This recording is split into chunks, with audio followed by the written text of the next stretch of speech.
This is a special presentation from News Channel Nebraska.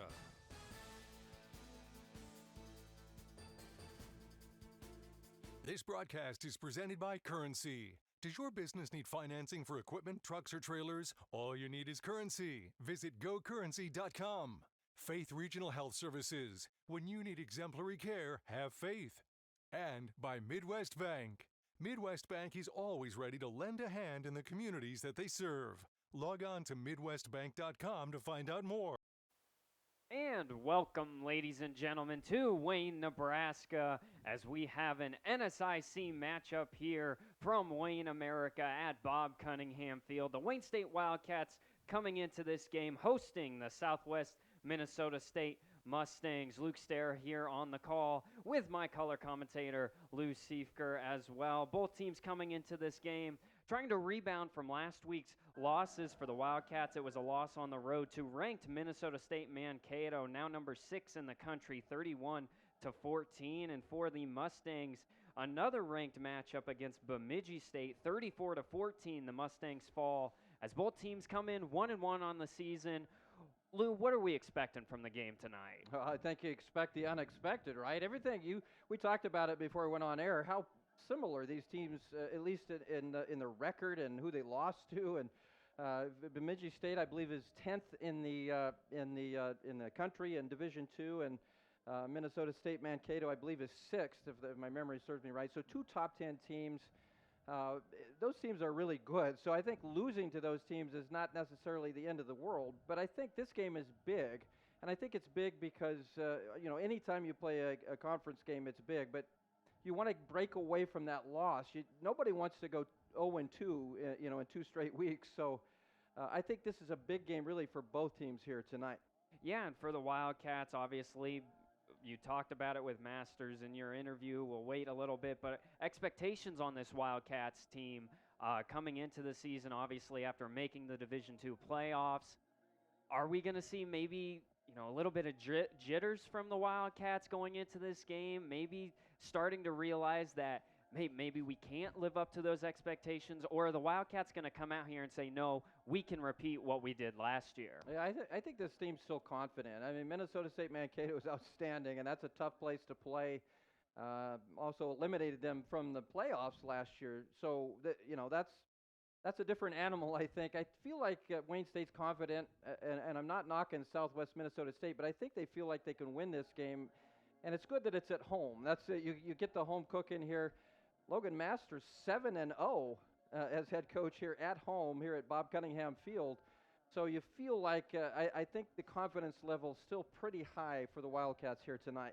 And the Mustangs here as they trot their way out onto the field. As I said, 1-1 on the season, led by Scott Underwood, a coach that's been in the NSIC for years now, played at Augustana, was an assistant coach, I believe a GA at Augustana, went to North Dakota. He's kind of gone all over the place, St. Cloud State, as well as the Wildcats make their way out onto the field. What is his leadership going to bring to this Mustangs team? Well, first of all, it's a guy that's been there and done that, so he's been in these situations before where you're coming off a loss, you're going on the road against a good team. I don't think you're going to see Southwest Minnesota State panic or try to do things, outside of themselves, I guess, against this Wayne State team. There's nothing that you can really replicate when it comes to experience. That's not only with the players, but with the coaching staff, guys that have been there and seen that. He's definitely a quality football coach, and what makes the Mustangs a very formidable opponent here tonight. As we're about 6 minutes away from kickoff here, we will take a short break. When we come back, don't go anywhere. NSIC football here on News Channel Nebraska.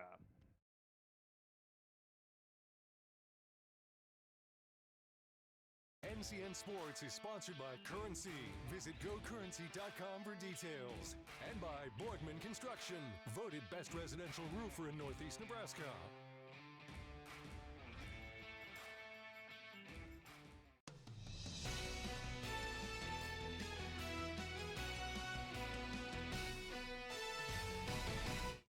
All right, welcome to the pregame show. I'm joined now by head coach of the Wayne State Wildcats, Logan Masters. Coach, Boy, a good start to the season. You got off to the 1-0 start. Then you had to go play Minnesota State, a very good football team. Came up short in that game, 31-14. What was your overall assessment of your team's performance in that ball game?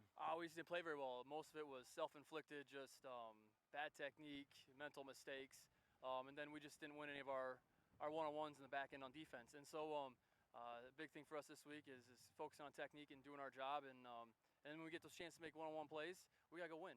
And if we can do that tonight, I think we'll like the change in results. We had a great season a year ago, 9-2, made the playoffs. With success comes expectations. How do you manage expectations for this program as you move forward? It's just it's 1 week at a time. I mean, you can't win 10 games in 1 week or anything like that. So for us, it's just focus on ourselves, the technique, fundamentals, little things, trust in the process, and then when we get a chance on Saturday night, Saturday afternoon, make the plays and end up winning. And I guess stack those on top so when you have special seasons. We got Southwest Minnesota State coming to town here, a team that Wayne State has beaten, I believe, 7 of the last 8 times, but it's usually a pretty close ball game. As you prepare for the Mustangs, what have you seen about them that gives you some concern, and what areas do you think maybe you can try to exploit here tonight? Well, they're really well coached. Coach Underwood's been in the league for a long time at St. Cloud and then coming now to Southwest. So you know they're not going to beat themselves. They're going to be physical. They're big up front. They're going to try and run the football and probably try to build off of what Mankato did last week and take some shots when they get their one-on-ones. And then defensively, they're different. We've been facing odd man front all year, and so we got to make adjustments and things this week. And hopefully, we did a good job teaching it and coaching it this week, so our guys can go out there and execute. And if we do that, like I said, I think we'll like the results in the night. Well, fantastic, Coach. Best of luck here in tonight's ball game. Thank you. Go Cats. Absolutely. That's head coach Logan Masters. Folks, don't go anywhere. College football is coming up next. Wayne State, the Wildcats, take on Southwest Minnesota State, coming up after this on NCN. NCN Sports is brought to you by Borgman Construction. They get the work done with their own crew, never outsourcing the job. Voted best residential roofer in Northeast Nebraska. And by Region 4 Behavioral Health. Affordable, accessible, quality mental health and substance abuse services. Does your business need quick, competitive financing for heavy machinery, trucks, or other equipment? Currency is here to help. Whether you're financing construction equipment, farm equipment, trucks, trailers, or any other big-ticket item, Currency will automatically find the best rates. Currency facilitates loans for up to $500,000 with repayment terms up to 72 months. It's fast, easy, and free to use. Visit GoCurrency.com and apply today.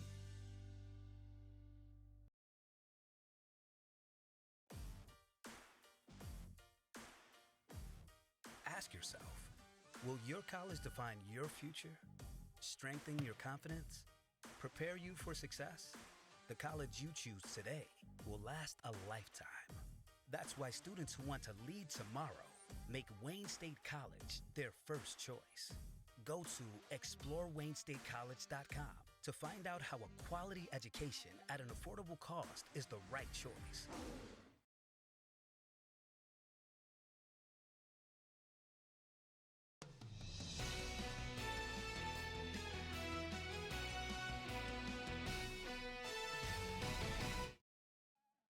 And we are back here at Bob Cunningham Field in Wayne, Nebraska, as the two teams, captains, go out there for the coin toss. We're here today, Lou, obviously, NSIC, Wildcats coming into this game. A lot of expectations. We already talked about that a little bit. But for the Wildcats, again, Nick Bone, a little bit of a struggle last week through 2 interceptions. How does the quarterback, who NSIC player to watch for the Wildcats in the preseason, how does he rebound from that game last week? Well, I think we talked about confidence. I think he's a very confident young man, and I think he feels good about where he's at. You have a tough game. Competitors like him can put those games aside. I think he'll do that. But I think really for him to be successful, one of the things you'd like to see Wayne State be able to do is run the football, have a good running game. They're best when they're balanced, and if they can hurt the defense with that running game, I think they're that much better. Latravius Boyd had a 68-yard touchdown run in that last game. He's a guy to watch, I think, in this game for the Wildcats in that running game. Obviously, losing Anthony Watkins last year. As we take a look at the school spotlight here, nearly 6,000 people in Wayne, Nebraska. Field, turf, Bob Cunningham Field, and enrollment nearing that 5,000 mark. They've got that ARC project going on just behind us. That one's moving some ground out there. And, of course, the Wildcats, the mascot for them. I know you, I believe Family Day was today for the Wildcats. Yeah, it's always fun to be here on Family Day. You see a lot of folks here that come to watch the game, support their young men that are out here, but also just come to be part of the family thing as the Wayne State family. And if you're lucky enough to be around here, there's fireworks afterwards. So it's fun. It's a great time here at Bob Cunningham's Field. Yeah, and as the Wildcats usually do, we see some of the soon-to-be Wildcats, freshman Wildcats out there on the sidelines as we nearing kickoff here on Family Day. The Wildcats looking to move to 2-1 on the season. Same with the Mustangs, trying to rebound. Both teams trying to rebound off their losses from last week to get things underway here for the Wildcats and kick off this NSIC matchup. It'll be the freshman from Council Bluffs, Iowa, Boston Hensley, the place kicker for the Wildcats. Back to receive for the Mustangs. It'll be, I believe, Blake Allen, the junior from Murrieta, California, and Cade Ennington. One thing to watch, Luke, here, that wind is swirling down there right now. It really picked up when we were down on the field earlier. Expected to die down later. We'll see how early in the game how that affects things. As Hensley gets us away, they're going to deny that. Both Allen and Eddington both letting that one fly over their heads for a touchback. The wind here does play into a factor. I believe I at least call Wayne America the Windy City of Nebraska. And we'll see how that affects the starting quarterback here for the Mustangs. Marcus Martin made his second career start last year against the Wildcats. I believe Scott Underwood, the head coach for the Mustangs, had to deal with 3 different starting quarterbacks last year. Martin, we might see him come into his own this game. Yeah, I mean, he's got that experience under his belt. That should pay dividends here this season for the Mustangs. The single back here, just behind Martin. He takes the snap. Play action pass. Wildcats getting flushed here. Could see a holding, nothing going. Martin floats this one up, broken up. A beautiful tackle there.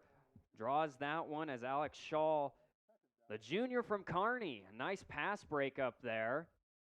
To prevent that completion, it'll set up a 2nd and 10. Yeah, it looked like there could have been a hold there on Luke Sims. Broke through their offensive lineman there for Southwest Minnesota. It looked like he tackled him, but no call. As it is, it's 2nd and 10.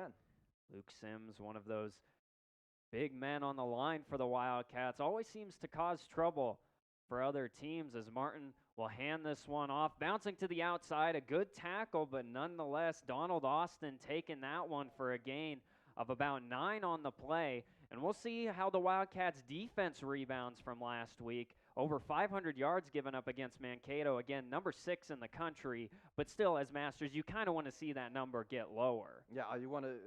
This is a good defensive unit. I think they feel a little wounded by what happened last week. You heard Coach Masters talk about winning the one-on-ones. That last play, the end there for Wayne, one of the ends anyway, got blocked and allowed that 9-yard run. As Austin's able to get that big 3rd down conversion. Nice gain of about 2 on the play for the Mustangs. That'll set up a fresh set of downs here.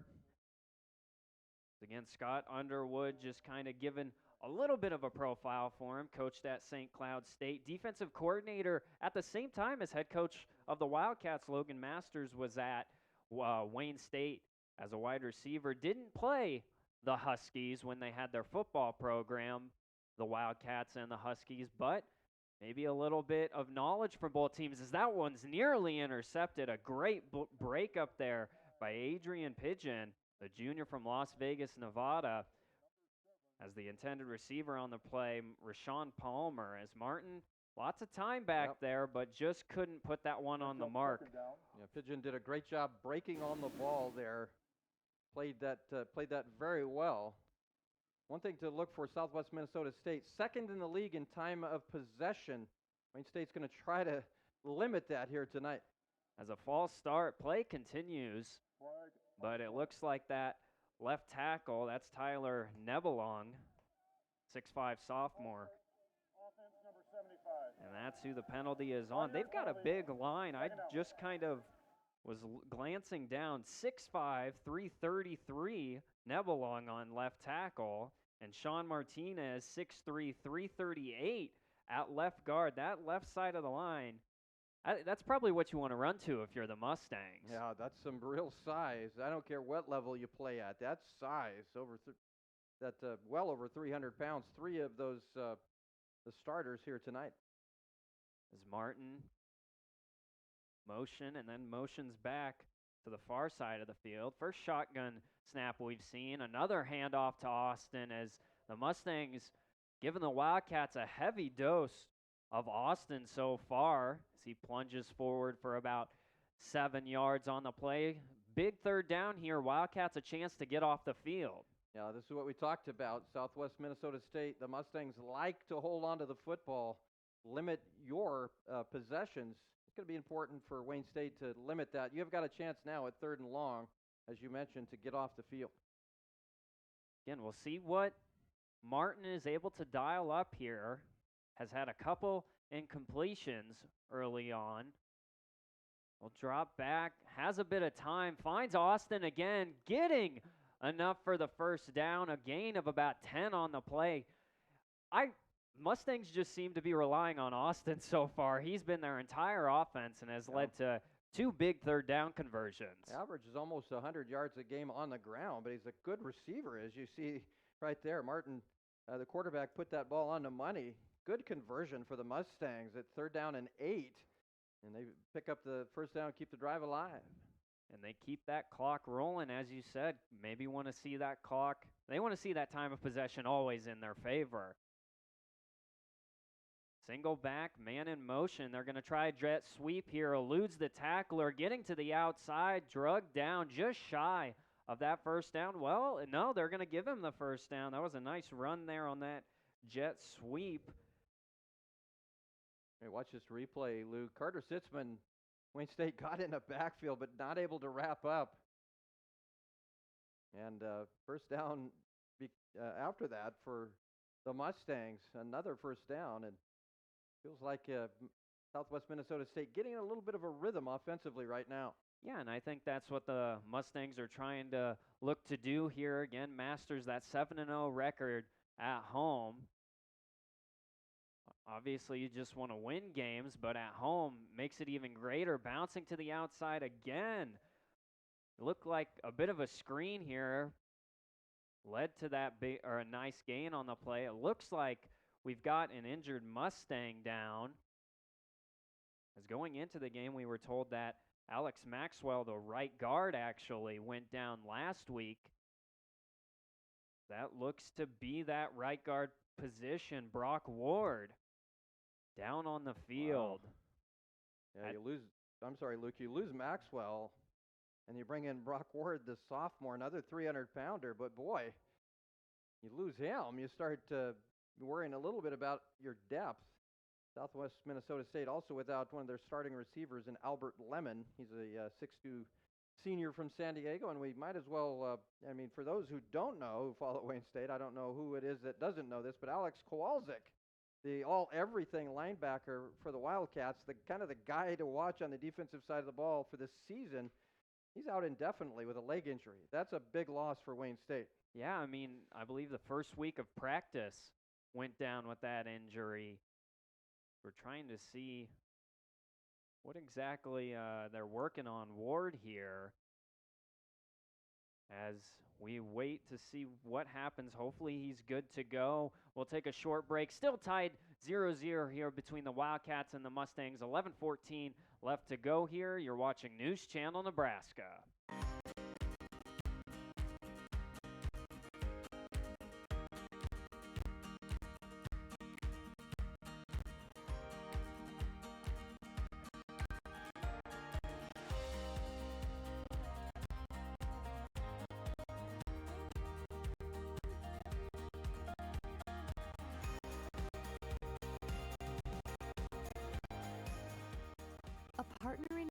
every day since 1975.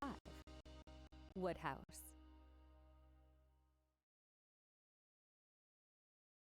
Field, the Wildcats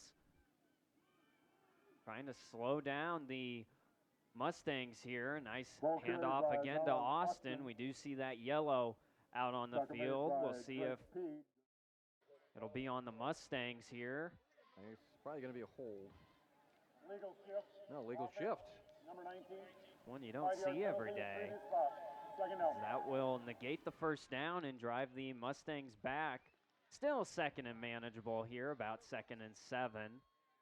I believe, if I saw right, Mike Gatz is now in at that right guard position. We'll see if that becomes a factor in this game for the Mustangs. The shotgun snap here for Martin. Nearly gets a jump there on the line. Hands off to Austin once again. Not a big gain on the play, but gain of about 2 will turn it to a 3rd and 5 now for the Mustangs. And again, another 3rd down and another chance for the Wildcats to get off the field here. This is where you got to win on 3rd down and medium, 3rd down and long. Wayne State having trouble right now with this very efficient so far, first drive of the ball game, but the Southwest Minnesota State team has looked pretty good and has held on to the ball here for almost 5 minutes. As Lou said, nearly 5 minutes. Third down on this drive for the Mustangs. They got trips to the near side here. Martin drops back to pass, finds a receiver. That's going to be close. It looks like they're going to mark him short, about a yard. Is on that reception there for the Mustangs was Peter Osman, their leading receiver so far this year. And now decision time, 4th and 1. Are we going to more than likely see them go for it here? Yeah, I think that's what they're going to do here. 4th and, it looks about a yard here or so. They more than likely wouldn't see anything else than probably going to Austin here once again. Single back, man in motion. They're going to hand it off to Austin. He's going to be brought down at the line of scrimmage, but I do think Austin may have gotten a face mask grab there, and that might negate. We'll see if we can see that in replay, but I thought he grabbed his shoulder pad. Maybe he was up around the head. I think you're right, Luke. I think that's where the flag came from. We'll see this again. Yeah, he was up around the head. I'm not sure he grabbed the face mask, but anytime you grab around the head, that flag's going to fly. So, unfortunate mistake for Wayne State. That would have been very close. Instead, now Southwest Minnesota State continues on this very time-consuming drive. Time-consuming and methodical. And again, not necessarily converting on that 3rd down, converting on the 4th down, rather. Austin. Yeah. I think that's a good call. Yep. I agree with that. Pede just getting a little too much in the face there. But nonetheless, the Mustangs will move into the red zone here and try to end this long drive with a punctuation mark as Sims gets into the backfield there, causes Austin a little bit of disruption. He's brought down, I believe, a yard behind the line of scrimmage. Well, when you hold on to the football like the Mustangs do, obviously it limits the number of touches the Wayne State offense has. But it's going to be key for the Mustangs in this ball game to turn these drives into points. Now, you're in the red zone. You got to come away with points here. Wayne State's going to try to hold the Mustangs to a field goal opportunity. Again, another shotgun set here. They've been running a lot of motions before the snap. Martin getting rushed here, tipped into the air and intercepted by the Wildcats. The tip drill comes up huge for the Wildcats as they get a great turnover. As that one was picked off by Alex Shaw. Yeah, big turn of events for the Wayne State Wildcats. I just mentioned they were going to try to hold them to a field goal. How about a turnover? That's even better. That's what we talked about. A great drive for the Mustangs. Look at that hand in the air there. That was Pete, I believe, that got his hand on that and forced that turnover. Great job by the Wayne State Wildcat defense. And after nearly a 7-minute drive, ends in no points after the interception by Shaw, and we'll see what the Wildcats dial up here on the offensive side of the ball. That one overthrown. That one goes over the head of Kendrick Watkins Hogue. Looks like we got some dirty laundry on the field. On that far sideline, we see the referee talking with Underwood.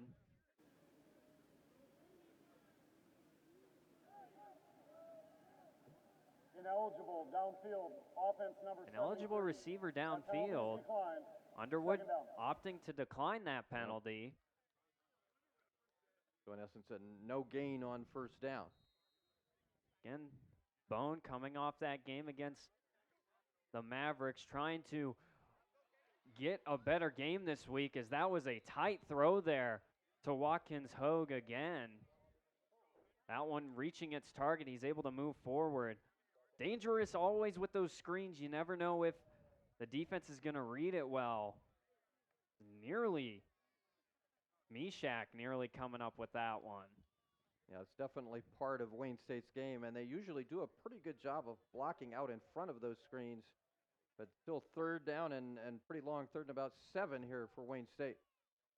I think an important fact, only 30 seconds off the clock, is that one's tipped right after Bone let it go. And just like that, the Wildcats offense, 35 seconds, and they're off the field already. That one was broken up there by Josiah Hedenston before it was able to find a receiver. Yeah, it's not what you want to do come after that turnover, is to go 3 and out. And as you mentioned, Luke, not very much time at all off the clock. And as it stands, now you got your the wind at his back, but I think, this is one of those where it looks like Southwest Minnesota State's likely to get pretty good field position. Benton not able to get it away. Wow. That one is blocked and still on the field, and that one is recovered in the end zone. The special teams come up huge for the Mustangs as Tate Gall, the junior from Worthington, Minnesota, recovering that one in the end zone. You got to win all facets of the game, and the Mustangs are using special teams to their favor. Yeah, absolutely. Let's watch this again, Luke. That's it seemed like it was just kind of slow developing a little bit, but great rush by Southwest Minnesota State to get the block and then the touchdown. It looked like the same guy, right? 21 there. Tate Gall able to get the block and recover it in the end zone. And just like that, Wildcats offense not able to get any yards really on that drive, only about a couple. As Dicker the kicker, as I'll call him, Carter Dicker, on for the extra point. And that's up and good. 7-0. The Mustangs will take the lead off of a blocked punt by Gall. He recovers his own block in the end zone. And just like that, the Wildcats find themselves down here 7-0. It's never been easier to get rewarded for using my debit card at Midwest Bank. I'm volleyball player Allie Batenhorst, and with my rewards checking account, I get rewarded for the simple things. Each time I swipe my debit card getting gas or picking up groceries.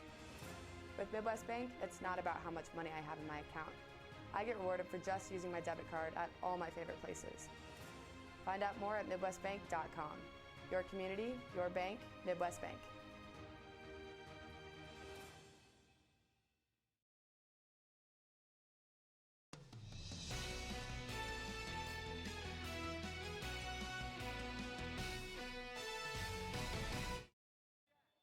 Tate Gall coming up big for the Mustangs, getting the block, punt, and recovering it in the end zone.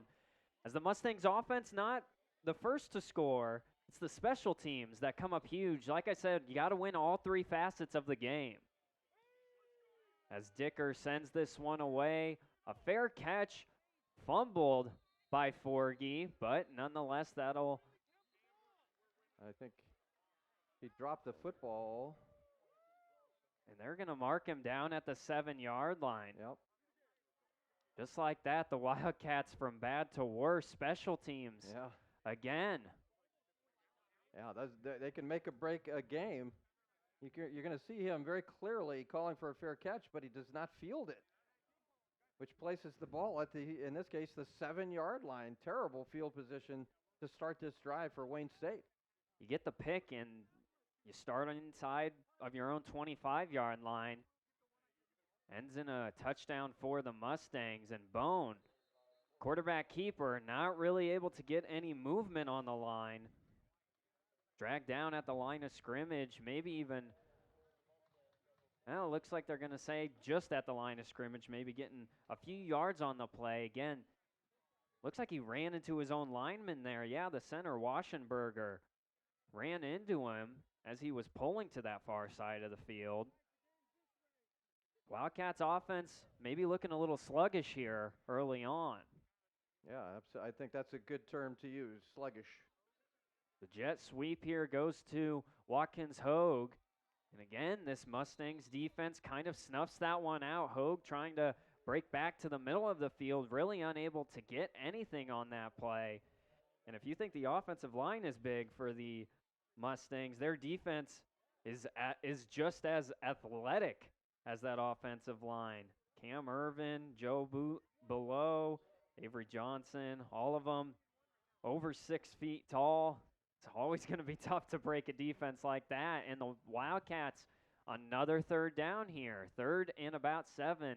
Bone back to pass, and again floats this one up and over the head of Watkins Hogue. And another 3 and out for the Wildcats. And after the last punt, you got to imagine the Mustangs are going to come after this one again. Yeah, absolutely. I think that's a given. They were able to block the last one and score a touchdown off that block. Wayne State just not in sync right now. That bad field position really hurt because you can't really run a lot out of your offense when you're inside your 10-yard line. A couple runs trying to get some field position didn't work, and then the incomplete pass on 3rd down. We'll watch Gall here. He'll stay back. Fenton's able to get this one away. A nice punt out of his own end zone, and that one will be returned by Allen, not very far. Great coverage there from the Wildcats on that play. And we'll see if the Mustangs, second time the offense has been out here on the field, weren't able to get their offensive drive to end in any points, but they took a lot of time off the clock. 5:46 left to go here in this first quarter. Yeah, they did a nice job moving the football. It ended in an interception. But they moved the football. If you're Wayne State, you would love a 3 and out on your side this time. Martin going to hand this one off again to Donald Austin. He'll go forward for about 2 or 3 on the play. Again, one of our presenting sponsors, Currency. Currency makes financing quick, easy, and secure for machinery, ag equipment, and more. Visit gocurrency.com. It's going to be pretty important tonight for Wayne State not to fall too far behind. Now, they certainly have an offense, I think, that can come from behind. But, again, you're playing in Southwest Minnesota State, who they like to hog the football. They don't like to give it away. They like to keep that time of possession heavily on their side. Again, a heavy dose of Austin here. He's able to plunge forward for about 3 or 4 yards on the play to set up another 3rd down. 3rd and 2 now for the Mustangs. I kind of laugh a little bit because they seem to have a lot of those. They've converted them. Yep, that's where they want to be. And Austin is one of the reasons why. He's got 38 carries coming into this ball game, far and away the most on this team. Averages almost 100 yards a game, and more importantly, about 5 yards a carry. That's pretty good. If you can get 5 yards every time he touches the football, you're way ahead of the game. Man in motion here as they seem to have switched quarterbacks here for the Mustangs. They went with Tamel Staples, the redshirt freshman out of Kankakee, Illinois. He was back there, lost a couple yards on the play on the quarterback keeper, and now the Wildcats might get that 4th down that they really needed. Yeah, I think if you're Southwest Minnesota State, you're going to kick the football away. You're not going to take any chances. You've got the lead. A lot of football left to be played. You don't want to give Wayne State the football here in your territory, but a good stand there defensively by the Wildcats. Mason Carver back to punt this one away for the Mustangs. He sends this to Bird. Bird is not going to take this one, and that is a great punt there from Mason Carver, pinning the Wildcats back at their own 10-yard line. The Wildcats just can't catch a break right now with that field position. You know, I was going to say, Luke, I think it's pretty obvious right now, this first quarter, the difference in this game is the special teams for Southwest Minnesota State. Great punting and the punt block have been huge in this first stanza for the Mustangs. I think special teams has kind of seen a revamp. Most of the time, you know, at least when I was growing up, special teams wasn't a big portion of the game. But now you're starting to see it more and more. It's field position because, I mean, at the end of the day, it's all just math. Where are you going to score more points? When you're on the opponent side of the field, where are you not? It's when you're dealing with your own end zone. Another incomplete pass for Wayne State. They're just trying to get some field position. When I was growing up, they wore leather helmets. I don't know if you knew that or not. I did not know that, Lou. Well, this rivalry, as Forgy will take this one to the outside off the pitch from Bone.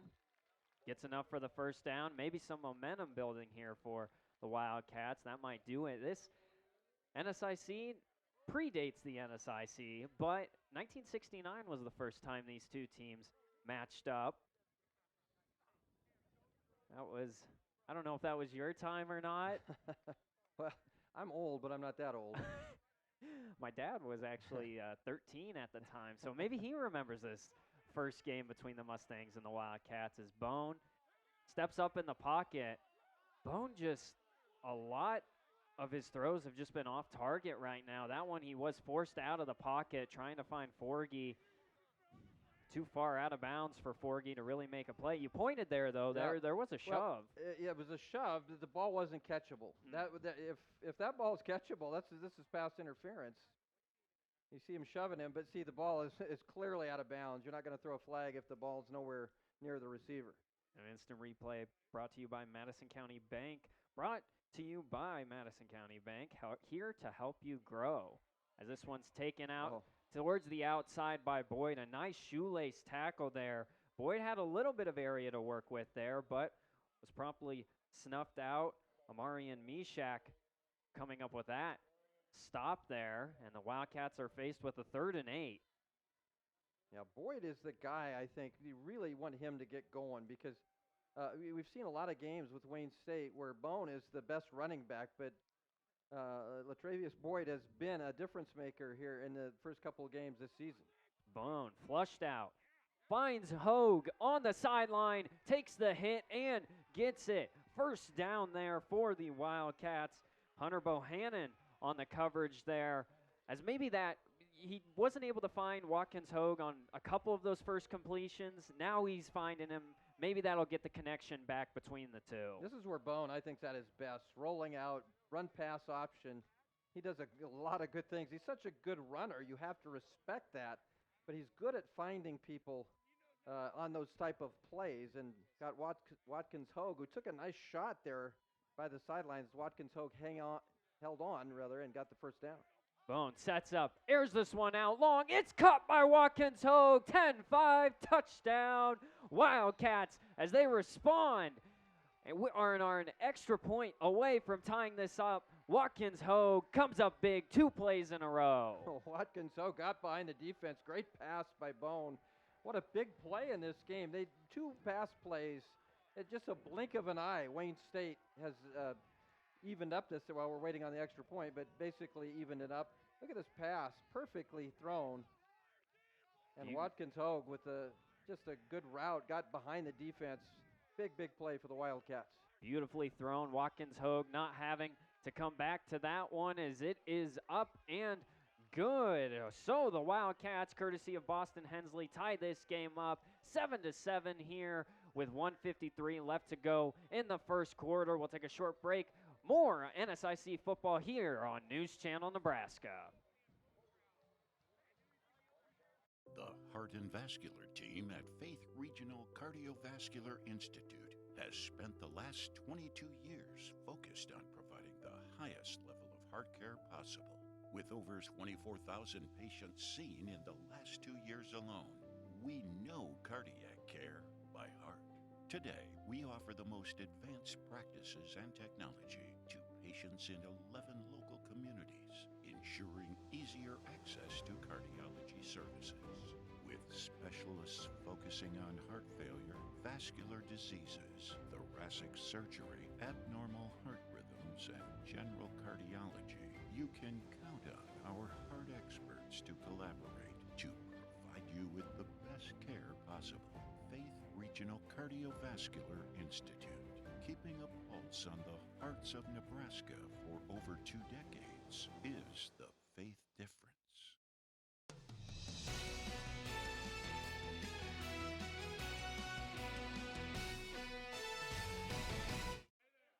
Nick Bone, a 53-yard touchdown pass to Kendrick Watkins Hogue, ties this game up as Hensley sends this one for a touchback. The Wildcats maybe a little bit shaky offensively for the first part of this first quarter. Now towards the end, 1:53 left to go here. They kind of got that offense going a little bit, and it was through Bone and Watkins Hogue. Yeah, 2 pass plays changed everything. It really looked like Wayne State, with the bad field position and everything, it just wasn't, in their cards in that first quarter. But 2 big pass plays changed everything, and now it's a tie ball game.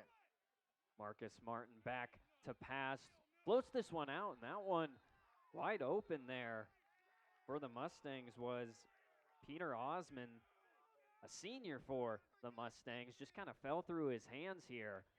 Martin, he had to get that one out quick, though, as the Wildcats were basically rushing down his throat there. Sets up a 2nd and 10 here for the Mustangs. Good pressure by that defense. That's something you saw a lot last year, and that was one of the staples for the Wildcats, was just good pressure along that defensive front. Donald Austin breaking out all the way into the secondary. That's about a 16, 17-yard gain there from Austin before he was brought down by Joe Morrison, the redshirt freshman. That's a big gain for the Mustangs, enough for a first down. Austin is a good running back, and he's got that mammoth offensive line in front of him. I think you're going to see a lot more of that. That seems to be working early in this game for the Mustangs. Mustangs trying to get their first offensive touchdown of the night. Martin again, hands off to Austin. Sneaks out of the backfield, is brought down once again by Joe Morrison. We do see a flag on the play. Wonder if we'll have a hold on the interior part of the line. Came in kind of late there. Holding. Absolutely a hold. 65. 10-yard penalty. That one's going to be called on Khalif Spry. The center getting called for the hold there. Once again, I wonder if that's Luke Sims that's getting held. Yep, Luke Sims got him right underneath the collarbone there with the jersey. There's a couple of times in this game there where Luke Sims was held that he didn't get the call. He got that one. It looks like despite their size, they're going to have a little trouble with Sims' quickness. Yeah, and Sims, 5'11", 285. Not the biggest guy on that line in reference to the Mustangs, but he plays like it. He's a small 285. Small 285. Martin escapes the rush here, pushed to the outside, is not able to get too far out of the way. It's a nice stop there from the Wildcats. That will bring up a 2nd down and about 20. The short gain on the play there. And what happens when you have an offense like Southwest Minnesota State that likes to control the football? When you get behind the chains like this, it changes what you do offensively. It takes you out of your comfort zone a little bit. And, it's not necessarily a self-inflicted wound. It certainly could be called that because, you made the mistake, but it's difficult with that line to control that defensive line. And with that, that ends our first quarter of play here. We are tied up 7-7, 15 minutes left to go here in this first half. We'll take a short break, and when we come back, more NSIC football here on News Channel Nebraska. So this yellow jacket, it basically symbolizes that it's showtime. The Yellow Jackets are a throwback to Monday Night Football. The 1970s, Keith Jackson, Howard Cosell. That was the big broadcast in the country. Now we're the big broadcast in Nebraska. When News Channel Nebraska is covering a game, we want you to know that we take it seriously. We want to dress sharp. We have pride in what we do. And we're going to wear those yellow jackets to show people, we're a little old school, but we're also the important broadcast of the night. Home is more than a place. It is a feeling, a refuge, a comfort, and the home lending team at Madison County Bank knows how important it is to you to have a house that feels like a home. Building, remodeling, buying, or renting, no matter your home situation, stop into Madison County Bank to see how we can help you achieve your goal. Madison County Bank, here to help you grow. Member FDIC, Equal Housing Lender. Tied up here at Bob Cunningham Field, 7-7. The Mustangs and the Wildcats knotted up here as we get our second quarter underway here, courtesy of Marcus Martin. A lot of time, throws this one all the way out to the far side of the field, as that was Peter Osman coming down with that one. The first play out of the second quarter goes for a nice gain. Yeah, absolutely. Osman is an excellent receiver for the Mustangs. That's a guy that they're going to be targeting a lot in those pass plays. Nice gain here. You go from second 19, you pick up 9. Now, if you're Southwest Minnesota State, you've given yourself a chance now to pick up this third down. Big third down here. Again, the Mustangs have done a good job tonight converting on those third downs. They've gone 2 of 4. Martin drops back, rush. Dexter Larson grabs him and traps him right at the original line of scrimmage. A loss of a 7 on the play as Dexter Larson comes up with the initial hit, brings down Martin for the sack. Dexter Larson, the Mike linebacker, shoots the gap there, makes the play. Linebacker blitzing on that play, and that's a big, big sack in this situation because, again, Southwest Minnesota State loves to hold on to the football. If they pick up the first down, then it delays the amount of time your offense, which right now is hot in Wayne State, you get the ball back here. As the Wildcats coming after that punt, not able to get it. Jacob Bird fields it. A nice open field tackle on the play there for the Mustangs. That was Kellen Wright, the freshman. Those are the types of plays that coaches love to see from those underclassmen, is those plays that a lot of people may not think matter. You're pinning the Wildcats at their own 20. Yeah, if nothing else in this first half right now, Southwest Minnesota State's special teams, they're impressive. They do a great job. We've already seen a block kick. We've seen some fantastic punting and great coverage on that punt. As you mentioned, Luke, Wayne State behind the 20-yard line to start their next possession. They have not had good field position at all in this ballgame. No, they've started pretty much inside of their own 25-yard line for the entirety of this game, including at their own 7. As Forgy plunging forward, gets about 6 yards on the play. Nice keeper there from Forgy. Yeah, Forgy is kind of the between the tackles guy. And then you get a guy like Latravius Boyd. He's averaging 7.6, Boyd that is, 7.6 yards a carry, but he had that big run last week. I think Forgy is more your control back that's going to get you to 5 yards, and here we go. As Forgy breaks to the outside, eludes a tackler all the way, shoved out of bounds on the play. A big gain there from Forgy. As you said, bouncing to the outside. Yeah. He's your control guy. He gets you a big gain on the play. Well, I just said he's your 5-yard guy. He got 20. So he proved me wrong there, didn't he? He's not the blazing speed, but he's a good, solid running back, and he's normally going to be the in-between the tackles type of guy. On that play, he's able to bounce to the outside, a nice chunk of yards there. The Wildcats will have trips to the far side, might see a quick pass play here, stumbling and bobbling the catch. He's able to turn upfield, a nice gain of about 9 yards on the play. He bobbled that one before he was able to really come down with that. Avante Savage, the redshirt freshman. Maybe a little bit of jitters. That's his first reception of the game. Watch I believe it was Schmatter in front here. One of the guys, there's Schmatter, number 18, throwing a block. I did not catch the other young man's number, but a couple really good blocks out there. Held their blocks and allowed that play to get positive yards. Instead of going to quick on the trips to the near side, Bowen will keep this one. Stumbles forward for about a yard on the play. And again, you alluded to it earlier. Bowen has been the running back one of the running backs for the Wildcats. And again, you like to see him get those rush yards. You wouldn't call it a sustainable and safe measure for him because, you know, he had that shoulder surgery last year. You don't really want to re-aggravate anything. As Watkins Hogue unable to bring that one down. Again, the timing just seems to be off. They had those two nice completions between Bone and Watkins Hogue. There again, kind of floats it above his head. Can't bring that one down. It's a short pass, but it's thrown long to the boundary. And you saw Southwest Minnesota State actually had numbers on that side. Probably a good thing that pass was incomplete. Again, the Wildcats faced with a 3rd and 9 here.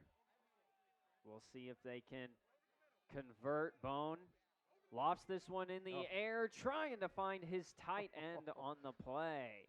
Just a little bit of a tug on the jersey there. You know, hey, whatever works for you, I guess. See if we can see that again. He was pretty much open. The defensive back there just grabbed his shirt. There's Jordan Ellis, I believe, on Gage Dengel, the intended target. Yeah, it was actually the linebacker back in coverage grabbed his jersey ever so slightly. You saw that get called in the Super Bowl back in February between the Chiefs and the Eagles. There for the Wildcats, they're not able to get it. A flag is thrown on the play on this punt, fielded inside of their own 10-yard line. Allen going all the way forward to the 19-yard line, but since play continued, would imagine could be offsides here on the Mustangs. That's thrown right along that line of scrimmage.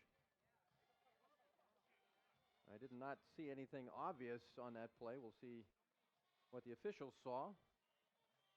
And they seem to have picked up the flag. We'll see what the... Well, they're talking with Underwood over to that far side, so it might be either picking it up or... Legal formation, kicking team number 26. That was Southwest chose to choose that to the dead ball spot. First down, Southwest. That was going to be my other thing if it was on the Wildcats for the way they set up. Nonetheless, it spells a 1st and 10. They move the ball up about 5 yards. And that'll set the Mustangs up on inside of their own 25-yard line. 11:18 left to go here in the second quarter. 7-7, we're tied up here. Martin again, his cadences nearly drawing the Wildcats offside. Plunging forward once again. That one is Austin. The Wildcats and Mustangs tied up here 7-7. Stay tuned for our halftime show presented by Wayne State College, devoted to student success for more than 100 years. That as long as you've been around, Lou? No, I was a sophomore then. So. Oh, okay. I just had to check there. As Martin, 2nd and 5 here, no surprises, hands it off to Austin. He'll go forward for about 2 or 3 yards on the play. They're getting a little bit chirpy down there. Yeah, absolutely. As the officials having to separate Drake Peed, and I believe that was Sean Martinez. Yeah, Martinez. Yeah, 338. You know, talk about back in the old days. 338. Nobody was 338. Now everybody's huge. Yeah, it doesn't matter what division you seem to look in. There's always one of those big players. As that one's in the backfield, flag does fly, I believe, on that far sideline. Or I just saw a towel thrown. Nonetheless, yeah, nope. I do see the dirty laundry on the field. I wonder if they're going to get Drake Peed. Might be a face mask here. We'll see. That'll be the second face mask on the Wildcats tonight. They are pointing the Wildcats' way.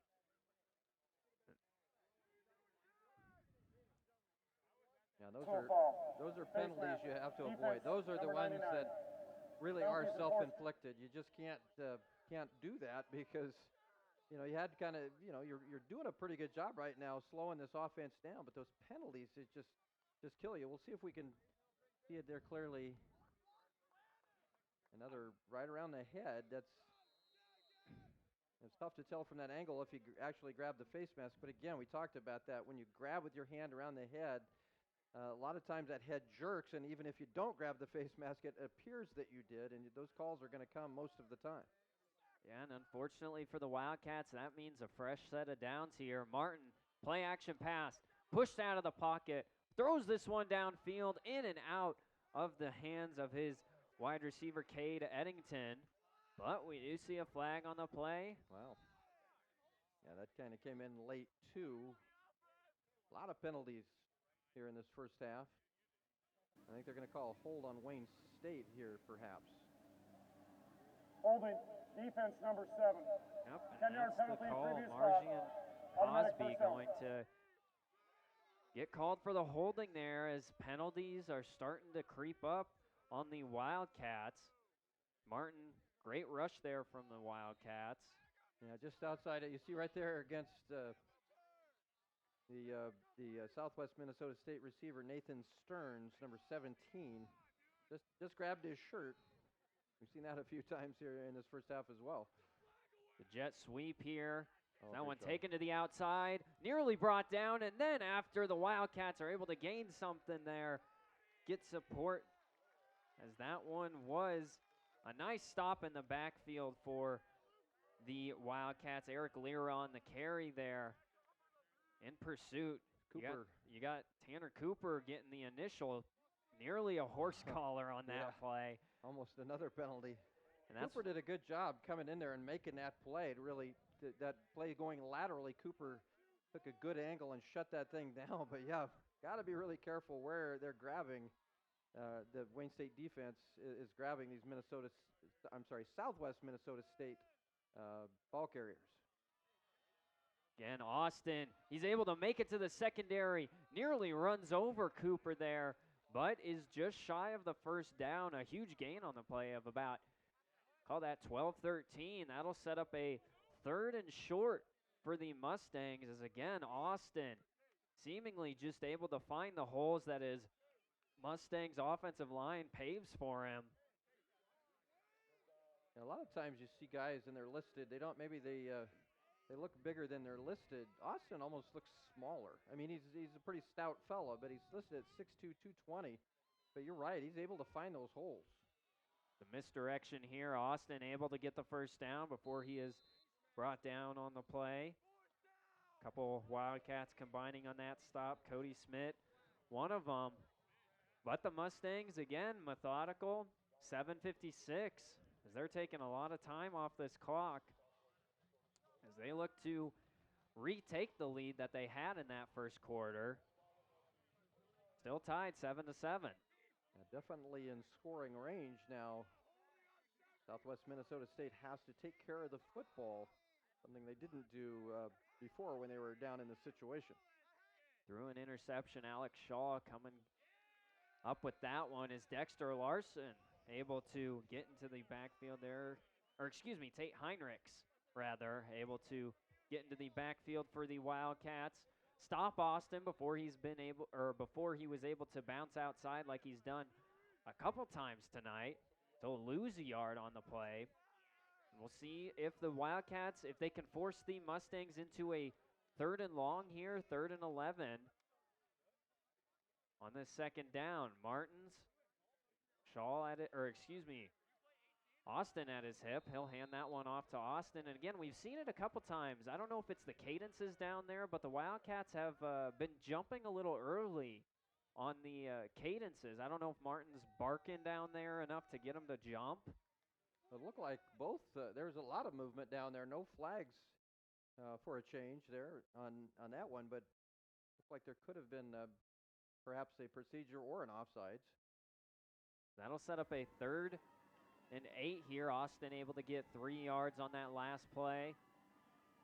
Might see him air this one out, or could see him go short on this play and then go for it on 4th down. Martin drops back to pass. Under pressured here. Can't take a sack if you're the Mustangs. He's able to elude. Wildcats air this one out up and over the heads of everyone. Wow. Incomplete. What an athletic play there for Martin to not go down for a sack. Boy, I don't know how they did not get him. Give credit, Martin. You're right. An athletic play and a smart play. And the pass was beyond the neutral zone. There was no foul. Okay, there are no officials announcing no penalty there. Great job there just to avoid that sack. Now that gives the Mustangs an opportunity here for about a 44-yard field goal. Carter Dicker, as I called him earlier, Dicker the kicker. Now out to attempt this one, but it looks like Coach Underwood going to call a timeout. I wonder if we might see them maybe think about going for it here. But with 7-7 here in Wayne, Nebraska, 6:04 left to go in this second quarter, we'll take a short break. More Wayne State College football here on News Channel Nebraska. Some jobs are hard work, long hours, busy days, late nights. But there's something in us that keeps us going when we know what we're doing is making a difference in someone's life. Because it's the hardest jobs that are the most important, and that pride you feel makes it more than worth the effort. NPPD, powering our state, empowering your life. Back here in Wayne, Nebraska, Carter Dicker on to try and knock this 44-yard field goal through. Older Jake Anderson looking to put this one down. Got to make sure the laces are the other way. Dicker's kick is up, and that one is wide left, no good, as the Wildcats defense will come up without giving up any points on that offensive drive for the Mustangs. Yeah, just kind of a bend, but don't break sort of defense on that possession for Wayne State. Get the football back. Plenty of time here. You've got 3 timeouts and just under 6 minutes to go. Wayne State has an opportunity here to take the lead. And I know the Wildcats known for their hurry-up offense and their fast-paced offense. You almost wonder if they want to kind of go slower here, try to whittle down that 6 minutes. As a weird snap on the play, that is definitely not, timing wasn't right there from the Wayne State offensive line. It looks like they'll get called for the illegal procedure there. Offense number 65. That one 5-yard will. penalty, first down. 10 penalties popping up for the Wildcats so far tonight. As again, they're not really doing themselves any favors. Yeah, already 50 yards in penalties. 5 penalties for 50 yards in the first half for Wayne State. You're going to have to change that here in the second half if you're going to win this ball game. This one's handed off, plunging forward for about 5 yards on the carry for that one was Dawson Forgy. Again, still tied, 7-7 here. We take a look at the Madison County, the scoreboard sponsor, Faith Regional Physician Services. When hard work hits you hard, have faith. 7-7 here, 5:27 left to go in this first half. Wildcats had a penalty on their first play of this drive. Now faced with a 2nd and 10 as Forgy was able to get forward back to the line of scrimmage. Bone, play action, another deep ball. He has a man open into the breadbasket. All the way for the Wildcats was Jaden Johnson. And just like that, the Wildcats will take the lead. They don't need to slow anything down. 5:02 left to go here. They barely took any time off that clock. Well, I think we were both thinking they'd like to put together that methodical drive and end the half with the lead. They may end the half with the lead, but nothing methodical here. Just a bomb, wide open. That's twice we've seen receivers for Wayne State just kind of streak behind the defense and get open. And Jaden Johnson is, he's got some speed out there. Jaden Johnson completely beat his man on that play.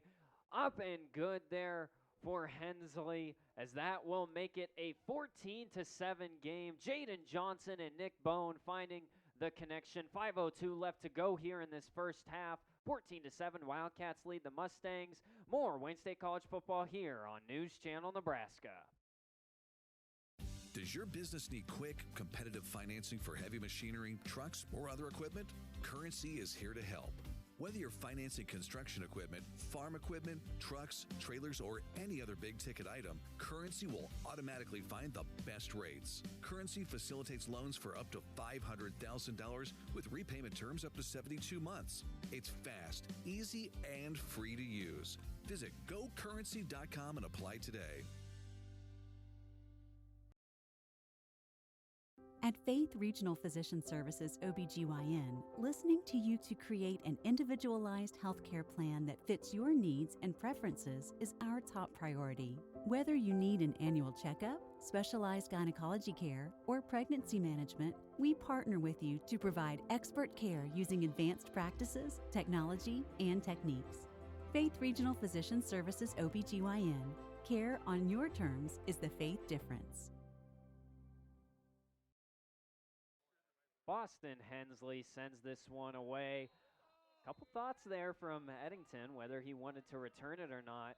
Nonetheless, we'll take this one for a knee for a touchback. 127 yards. That's how many yards the Wildcats have between two players. They have 169 yards passing on 2 receptions for 53 and 74 yards for Kendrick Watkins-Hogue and Jaden Johnson, both leading to touchdowns. The Wildcats really seeming to rely on those 2 plays to jump out to a 14-7 lead here. Yeah, it's been the long pass. It's been the difference in this first half for the Wayne State Wildcats. Now the defense wanting to get their name called. Luke Sims, again, I know kind of jokingly said a small 285. He's finding his way in the backfield tonight. Yeah, he I don't care what he weighs. He plays big. I think one of the things with Sims is, he's got that size, but he is quick. He's tough. He's a tough matchup we've seen it pretty much every game we do. He's just a tough matchup for any offensive line because of his ability to move laterally and use that quickness. And of course, he's got the experience, the junior, and he's got that one characteristic, nasty. He always plays nasty, and that's not a diss at him. That is a compliment.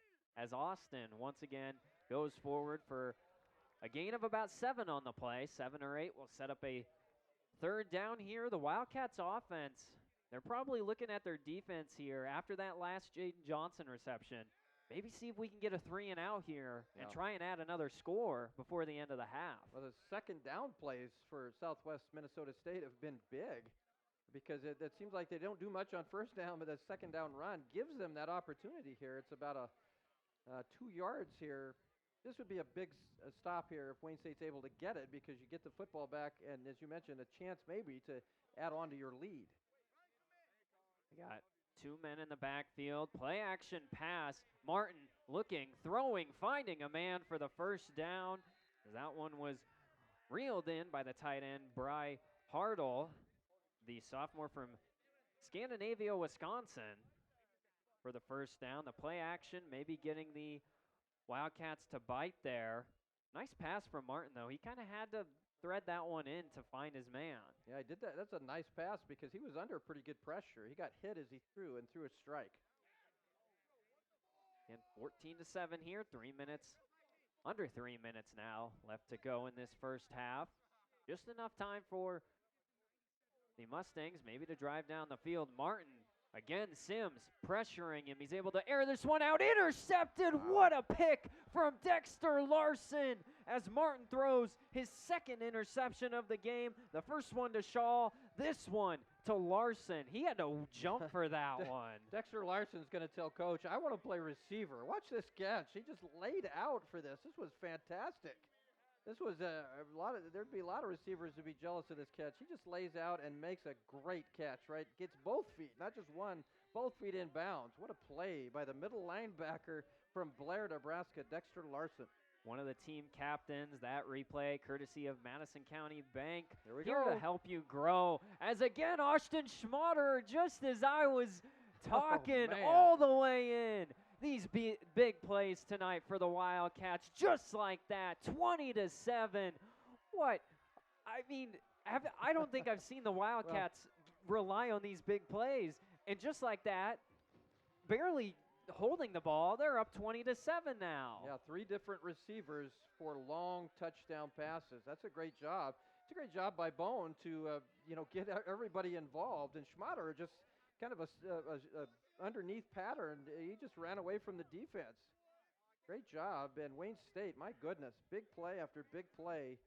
Chance to here with the extra point to go up 14. That is Schmatter's third touchdown reception on the season, his longest of the season, as Hensley puts that one through just like that. The Wildcats are up 2 scores, 21-7 over the Southwest Minnesota State Mustangs. 2:30 left to go here in the first half. You are watching Wayne State College football here on News Channel Nebraska. Ask yourself, will your college define your future, strengthen your confidence, prepare you for success? The college you choose today will last a lifetime. That's why students who want to lead tomorrow make Wayne State College their first choice. Go to explorewayneStateCollege.com to find out how a quality education at an affordable cost is the right choice.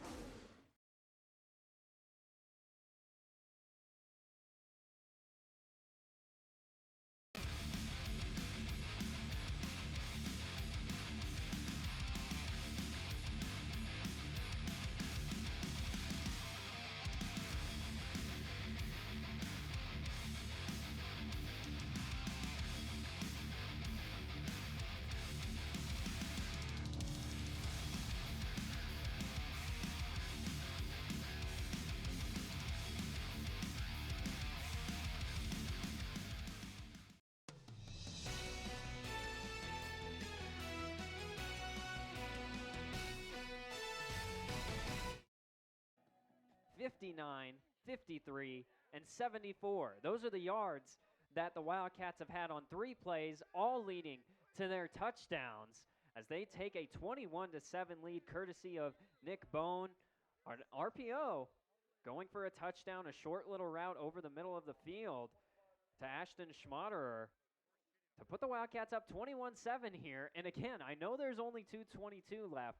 There's still a chance for the Wildcats to extend their lead. Yeah, with their one-play drives here, his quick touchdown passes, they have been impressive.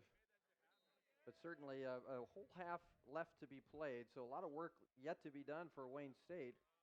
I think you're thinking that, though, at this point. You've got timeouts to use if you can get the Mustangs behind the chains. Maybe you start thinking about using some timeouts. This one's handed off to Austin, makes a man miss, but not far enough. A nice trip up there of Austin. That one was Adrian Pigeon.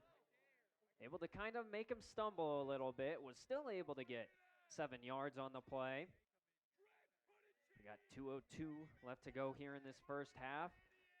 Now as the Mustangs, you do have 2 timeouts left, but you're kind of, it's trying to get uncomfortable. You're going to get uncomfortable here because you want to kind of move with some pace down the field. As Martin takes the shotgun snap, we'll hand this one off to Austin again. And before he gets too far, just a yard on the play before he's dragged down by a pair of Wildcats there. One of them, Dexter Larson, on the play. And that'll set up a 3rd and 2 here. Yeah, it's going to be a big 3rd down. I think if you get a stop here, Wayne State will call timeout, anticipating that they're going to get the football back. Yeah, and that's probably what the Mustangs are thinking. They'll probably, unless they get out of bounds, they might use their timeout if they convert on this 3rd and 2. The man in motion, Martin hands it off to Austin, and he's able to just get that first down. As with the chains moving, time will stop here for just a second. Now you flip the script, Luke. Now it's Southwest Minnesota State. I think it's going to want to try to be a little bit aggressive with a minute now to go in the first half. They're set up at their own 38-yard line. Martin steps up, and Osman maybe didn't think that one was for him because he just didn't look prepared for it. Austin was in the same vicinity as him, so maybe there's a bit of confusion there. Yeah, 2 guys in the same spot. That's always somebody ran a wrong route. That's never something you want. The only good thing out of that is that incomplete pass stops the clock. And that, as I said, 53 seconds left to go here.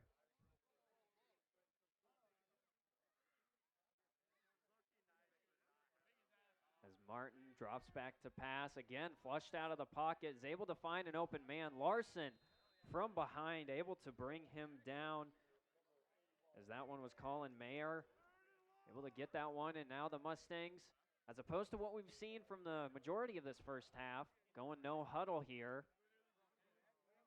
Martin takes the snap with 30 seconds left on the clock, throws this one downfield, caught, blown up. Eric Lira able to somehow withstand that hit from Joe Morrison. Morrison delivered a lick, but what a great catch. 25 seconds, that's the clock still running. You wonder if Underwood's going to use one of his timeouts. This one floated out to the far side of the field, caught as Morrison kind of lost track of it. As Lira, once again, 2 receptions in a row, and this one brings the Mustangs to within the Wildcats' 10-yard line. And here's the timeout, Southwest Minnesota State. That's a good timeout. You still have one to use.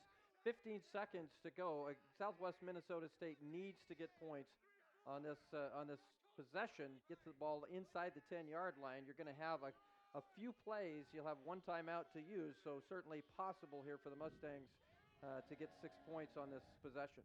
Mustangs relying on Lira there to get within the 10-yard line. 21-7 here. I'd like to take a moment.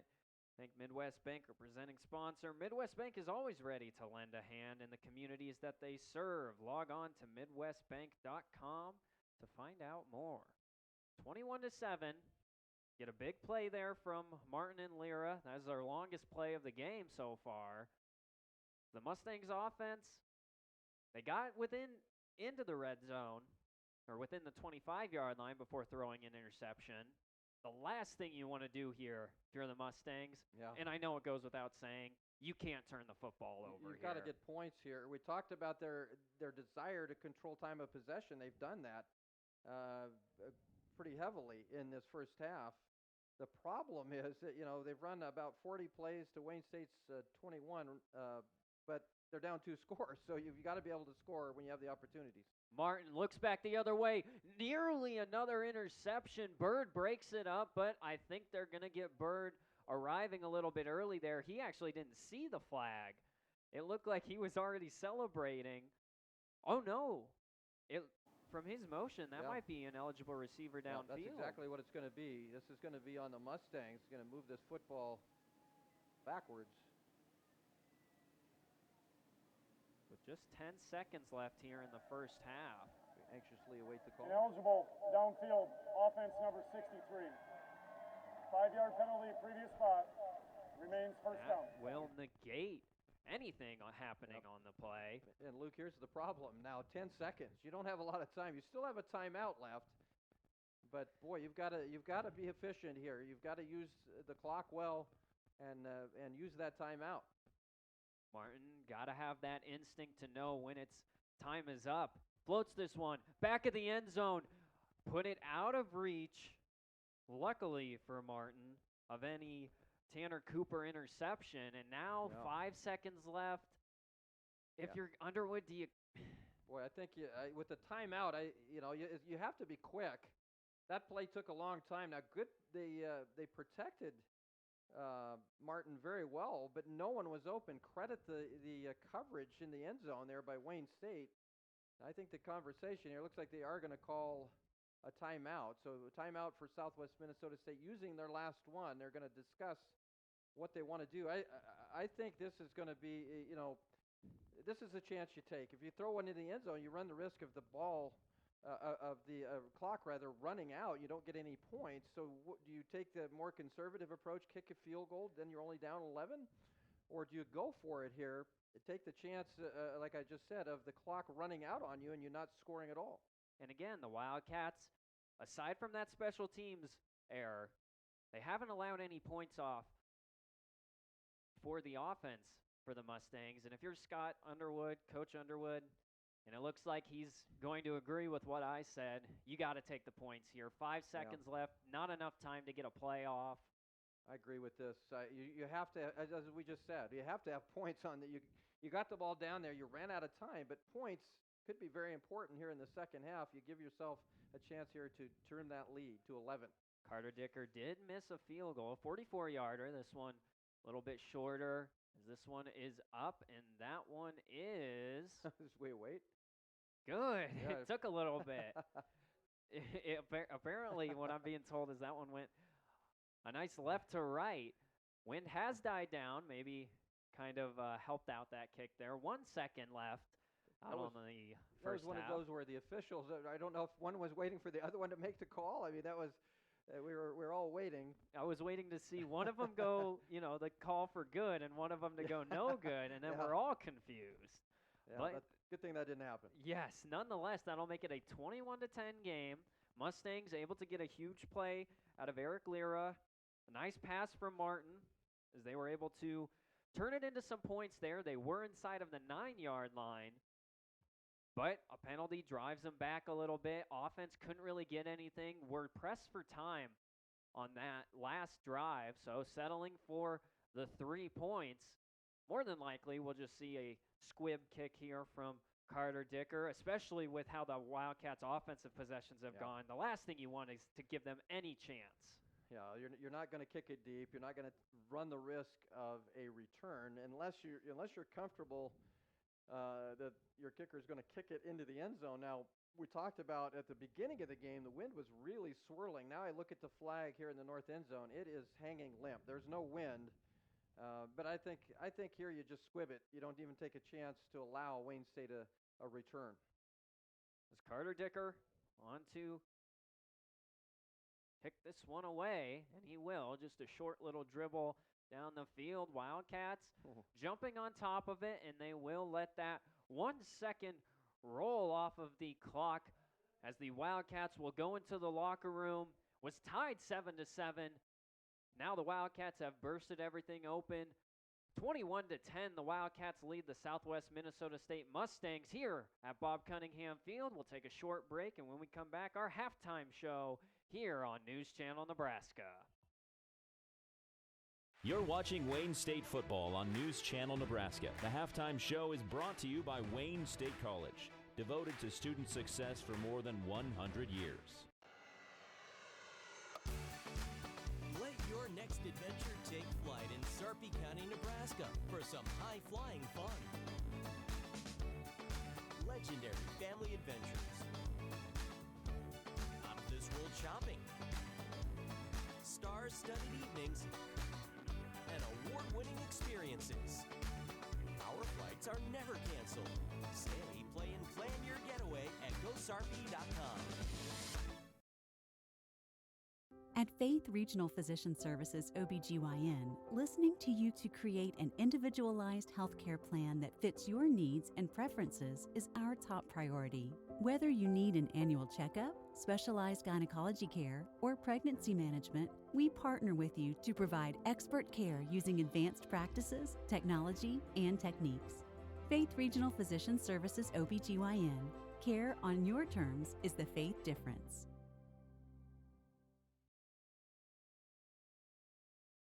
Does your business need quick, competitive financing for heavy machinery, trucks, or other equipment? Currency is here to help. Whether you're financing construction equipment, farm equipment, trucks, trailers, or any other big-ticket item, Currency will automatically find the best rates. Currency facilitates loans for up to $500,000 with repayment terms up to 72 months. It's fast, easy, and free to use. Visit GoCurrency.com and apply today. Fall harvest means long hours for you and your equipment. You both need a fuel that can handle the pressure. So use Cenex Ruby Fieldmaster Premium Diesel from Farmer's Pride for more power, better fuel economy, faster starts, and special additives to help reduce downtime.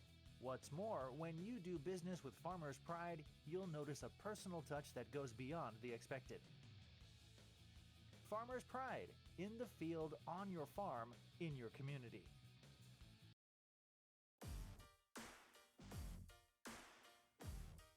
Ask yourself, will your college define your future? Strengthen your confidence? Prepare you for success? The college you choose today will last a lifetime.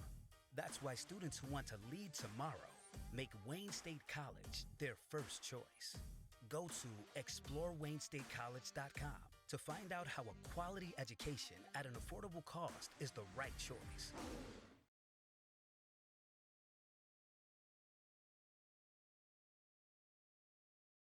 NCN Sports is sponsored by Currency. Visit GoCurrency.com for details. And by Borgman Construction, voted best residential roofer in Northeast Nebraska.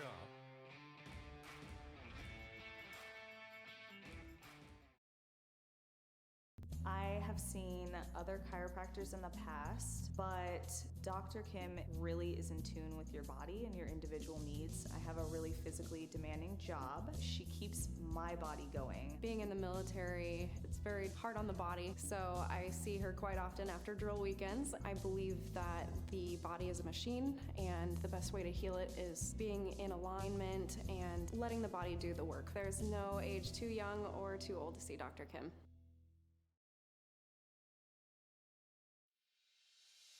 Get rewarded and earn interest for using your My Design Rewards checking account with Midwest Bank. I'm volleyball player Allie Badenhorst, and I get rewarded when I use my debit card grabbing a bite to eat or getting coffee before class. It's easy, simple, and smart. It's not about how much money I have in my account. I get rewarded just for using my debit card at all my favorite places. Find out more at MidwestBank.com. Your community, your bank, Midwest Bank. NCN Sports is brought to you by Borgman Construction. They get the work done with their own crew, never outsourcing the job. Voted best residential roofer in Northeast Nebraska. And by Region 4 Behavioral Health. Affordable, accessible, quality mental health and substance abuse services.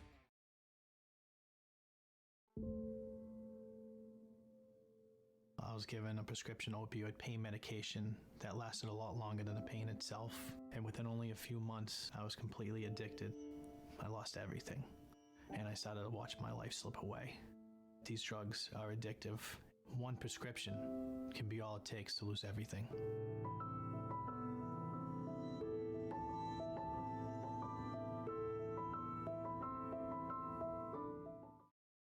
At Elkhorn Valley Bank, we believe in local. It's something we live by. It's something we're proud of. It's helping our neighbors grow like they've helped us. Supporting families, investing in lives, and creating prosperity. Local means making decisions that grow and improve surrounding communities we call home. Investing in our nonprofits and giving back. Elkhorn Valley Bank and Trust, great for you, great for your community.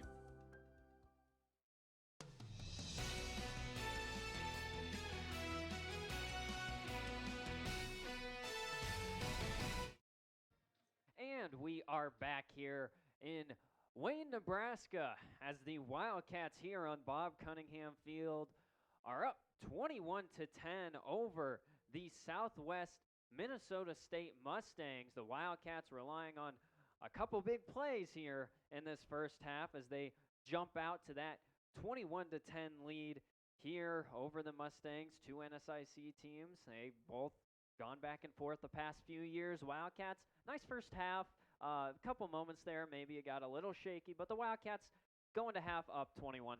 Well, I think they did a good job to kind of survive that first part of the first quarter. You had the blocked punt that led to that became a touchdown for Southwest Minnesota State, and they had abysmal field position, but they ended up surviving that. And after being down 7-0, 3 touchdown passes. Here's a stat, Luke, that just blows me away. Nick Bone is 7 of 14 passing, so 7 completions, okay? Those 7 completions, 228 yards and 3 touchdowns. That's a pretty good average for 7 completions. That's been the difference here in this first half. Big plays through the passing game for the Wildcats.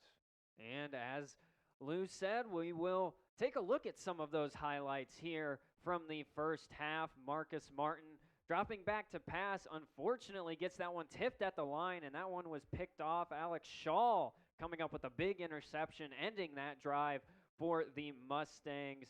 A big pick there, stopping that drive. But just like that, after a 3-and-out, Fenton unable to get that one off. That one was blocked by Tate Gall. And after a couple of Mustangs tried to careen it, it was Gall himself able to recover that in the end zone to make it a 7-0 game for the Mustangs. Nick Bowen wanting to make his impact on the game, floats this one, a beautifully floated ball downfield, as Watkins Hogue coming up with the first of many big plays for the Wildcats, but a nice touchdown throw and catch there between the pair as Martin brought down in the backfield here. A big sack from Dexter Larson as a few Wildcats combined on that one.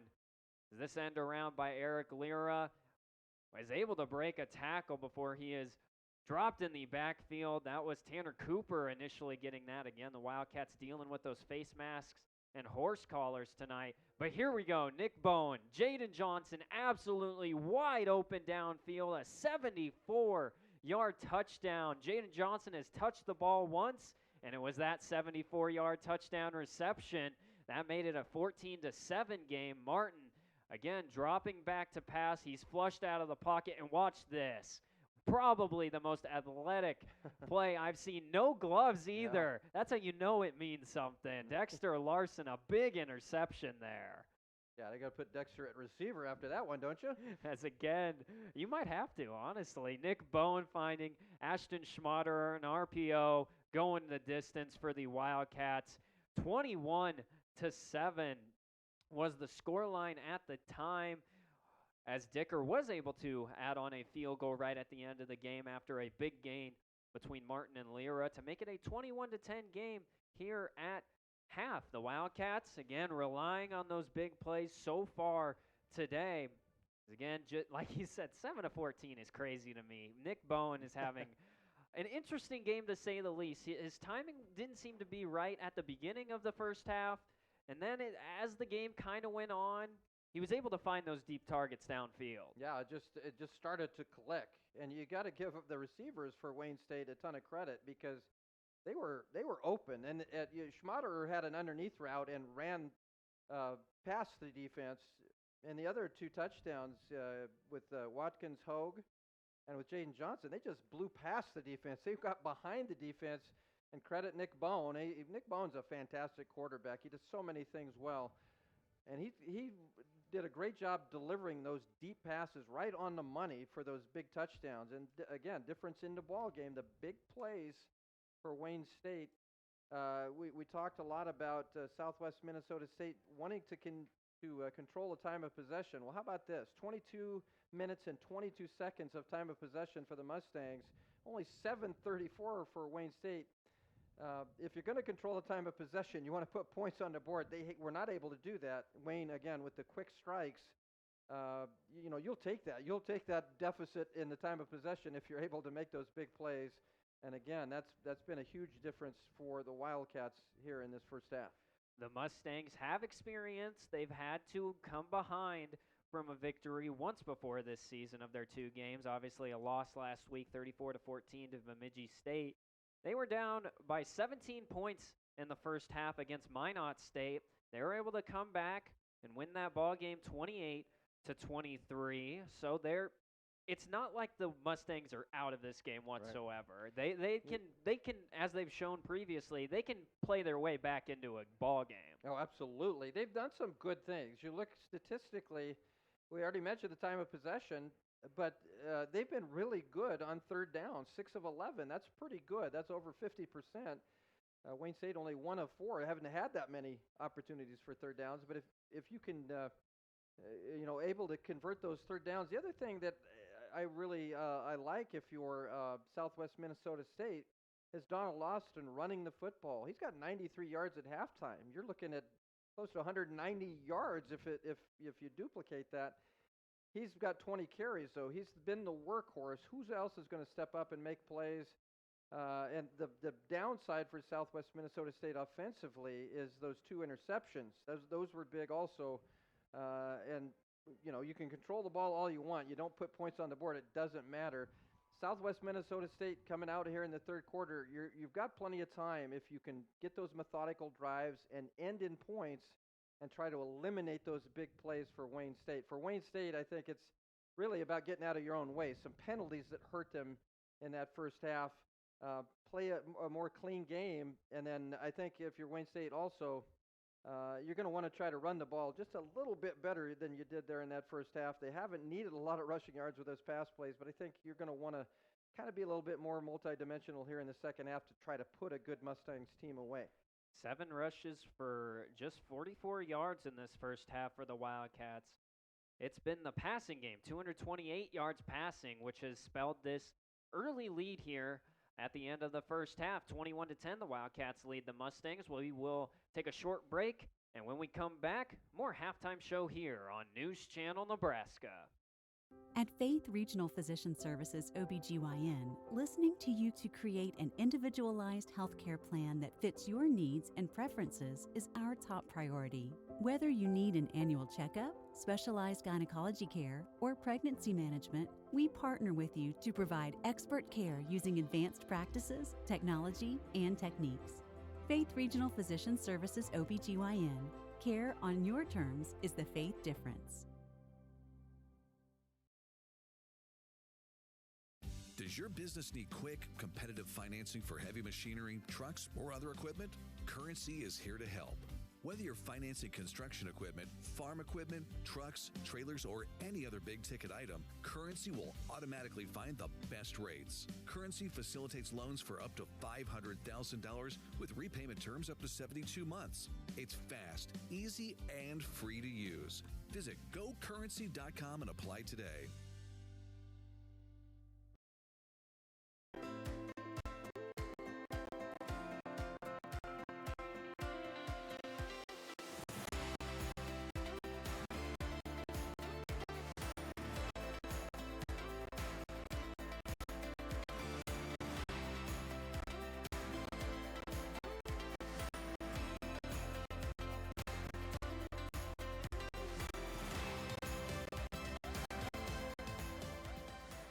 Partnering your everyday since 1975.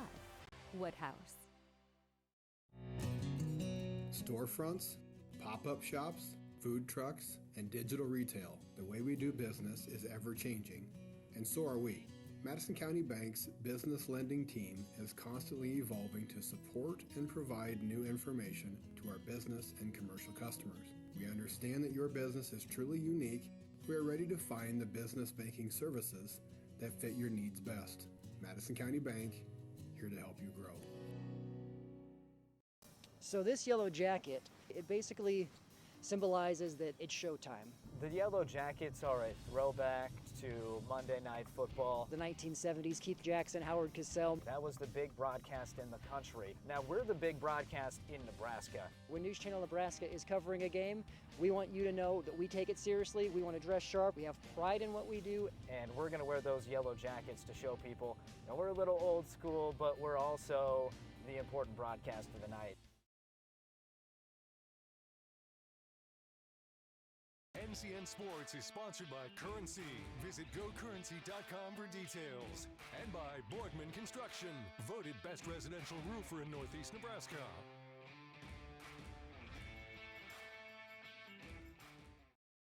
Does your business need quick, competitive financing for heavy machinery, trucks, or other equipment?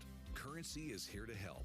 Whether you're financing construction equipment, farm equipment, trucks, trailers, or any other big-ticket item, Currency will automatically find the best rates. Currency facilitates loans for up to $500,000 with repayment terms up to 72 months. It's fast, easy, and free to use. Visit GoCurrency.com and apply today. NCN Sports is brought to you by Borgman Construction. They get the work done with their own crew, never outsourcing the job. Voted best residential roofer in Northeast Nebraska. And by Region 4 Behavioral Health. Affordable, accessible, quality mental health and substance abuse services.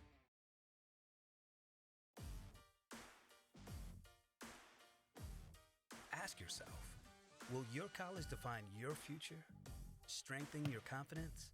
Prepare you for success? The college you choose today will last a lifetime. That's why students who want to lead tomorrow make Wayne State College their first choice. Go to ExploreWayneStateCollege.com to find out how a quality education at an affordable cost is. It's never been easier to get rewarded for using my debit card at Midwest Bank. I'm volleyball player Allie Batenhorst, and with my rewards checking account, I get rewarded for the simple things. Each time I swipe my debit card getting gas or picking up groceries. With Midwest Bank, it's not about how much money I have in my account. I get rewarded for just using my debit card at all my favorite places. Find out more at MidwestBank.com. Your community, your bank, Midwest Bank.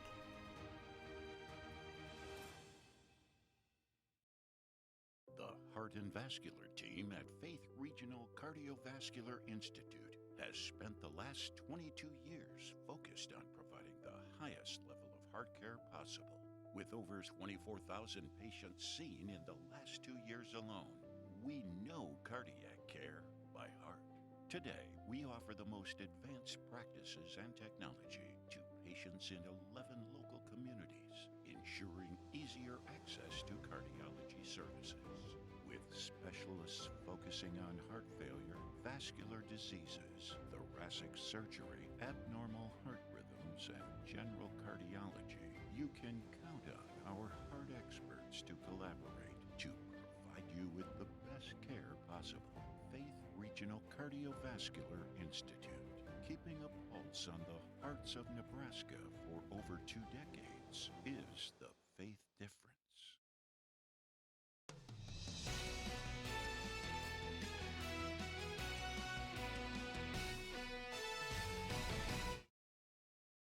And we are back here just about a minute and a half away from the end of the halftime intermission. We will take a trip around the NSIC, see some scores from around the league. Lou, what kind of sticks out to you, I guess? I don't know what score to pick out, really. You kind of... A few here. We'll just kind of give you a few of these. Augustana is leading Concordia St. Paul 14-7, second quarter in that ball game. The Minnesota State Moorhead, the team that Wayne State won and beat in week 1, they beat McKendree, they beat McKendree College. That game's a final 38-17. Minnesota State Mankato, one of the top teams in the country, 52-25 winners over Minot State. Bemidji State, we saw the score, Luke. It popped up on my feed anyway. It said Winona State 36, Bemidji State 10, and I was stunned, but they were wrong. It's Bemidji State. The Beavers won 36-10. And then Minnesota Duluth 42-34 winners over Sioux Falls. And Luke, before we get too much involved in football, how about the Wayne State volleyball team? Beat Concordia St. Paul in straight sets. Man, is that an impressive. Avenged a 5-set loss like a week ago in Colorado. Wayne State has a really good volleyball team. If you get a chance, folks, get out and watch them. Certainly the team in Lincoln is a national championship contender in Division I. Wayne State's a national championship contender in Division II.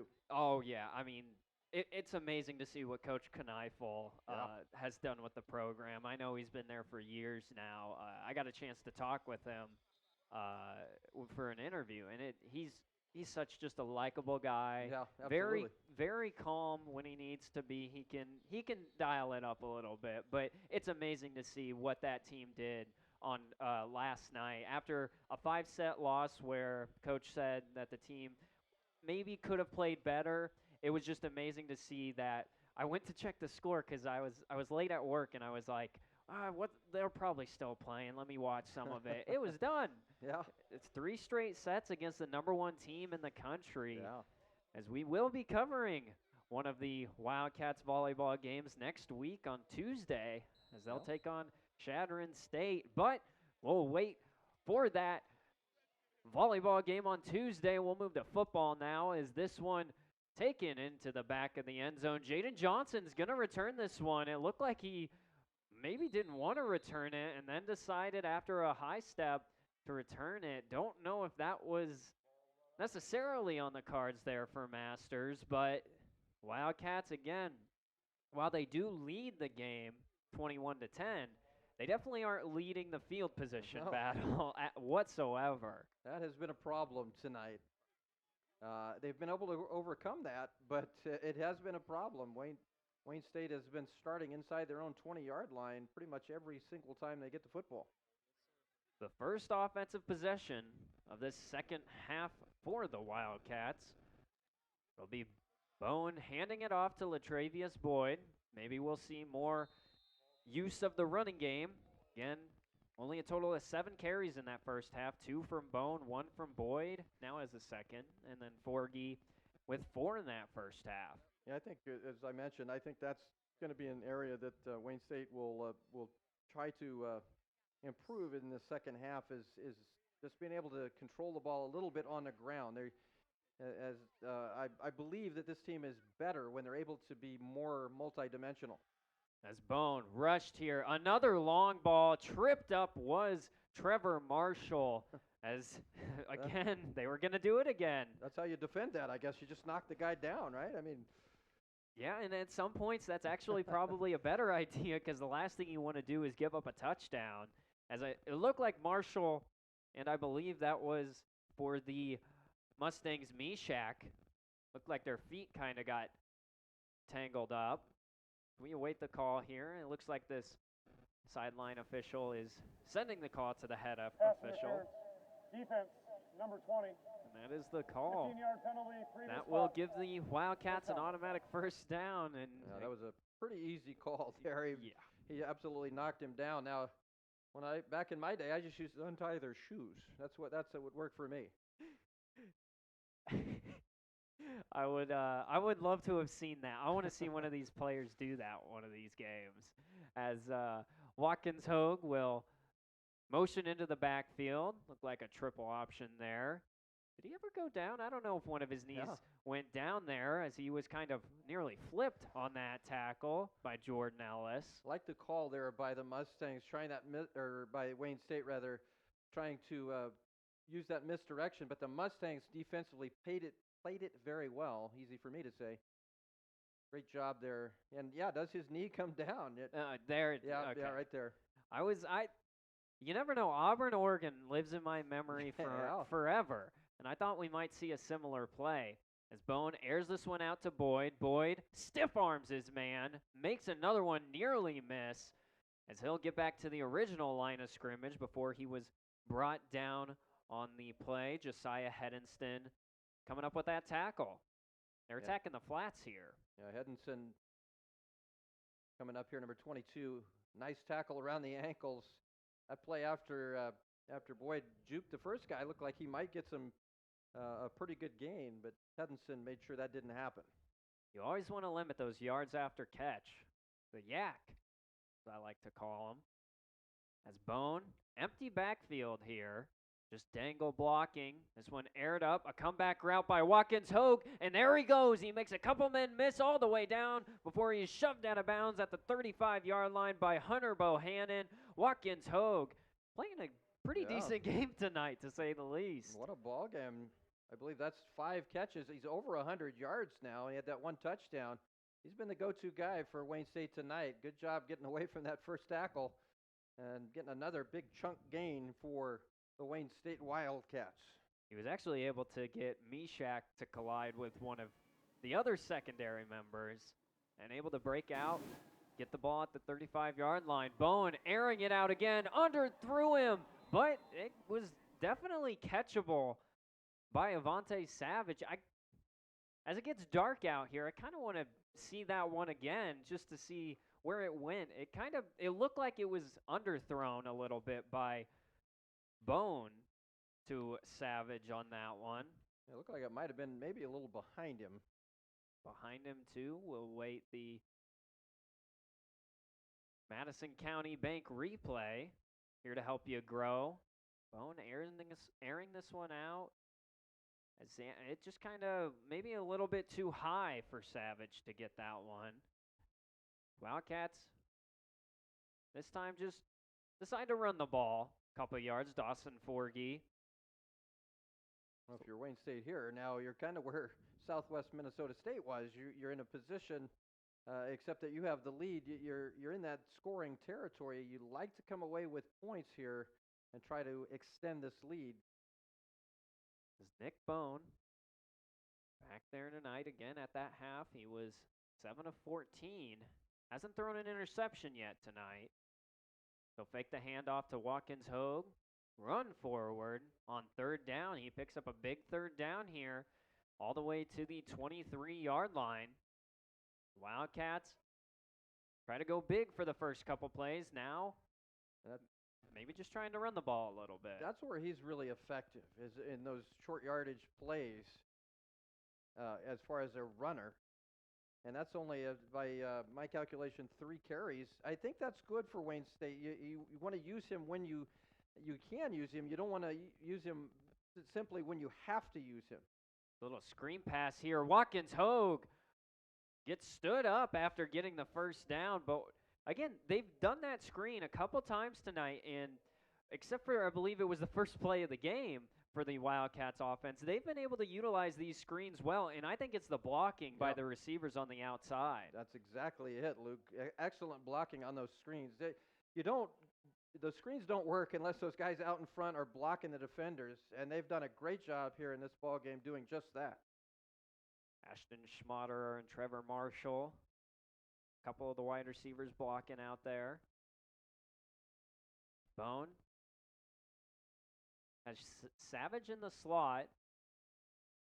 Wonder if they'll try and hit that here. Bone looking, goes through his reads, can't find anything, and doesn't try to force anything. Yep. That's what you like to see. You don't want to see your quarterback make risky throws. Right. Bowen is a junior, and but he's played a lot of football. This is his third year as a starter. Smart play. You're exactly right, Luke. Don't force anything. Don't turn it over. Just get rid of it and live to play the next down. Now it's second down at the 11-yard line, 2nd and 10 at the 11. You got Schmaderer to the far side. Watkins Hogue in the slot, and Jaden Johnson on the near side. Bone drops back, floats this one up.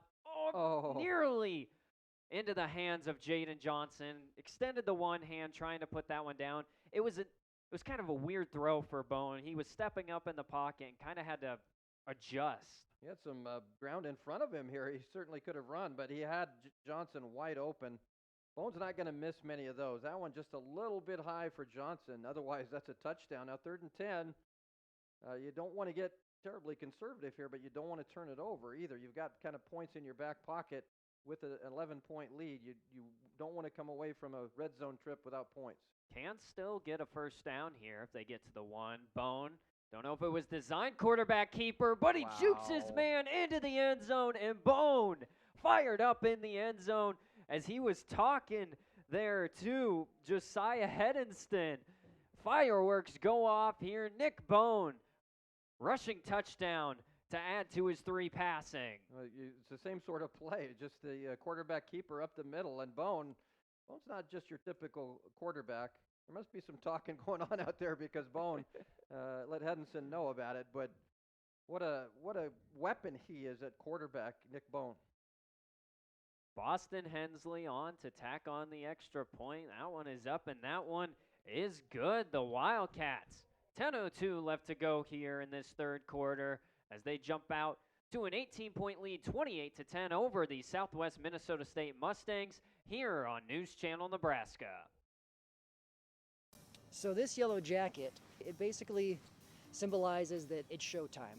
The Yellow Jackets are a throwback to Monday Night Football. The 1970s, Keith Jackson, Howard Cosell. That was the big broadcast in the country. Now we're the big broadcast in Nebraska. When News Channel Nebraska is covering a game, we want you to know that we take it seriously. We want to dress sharp. We have pride in what we do. And we're going to wear those yellow jackets to show people, we're a little old school, but we're also the important broadcast of the night.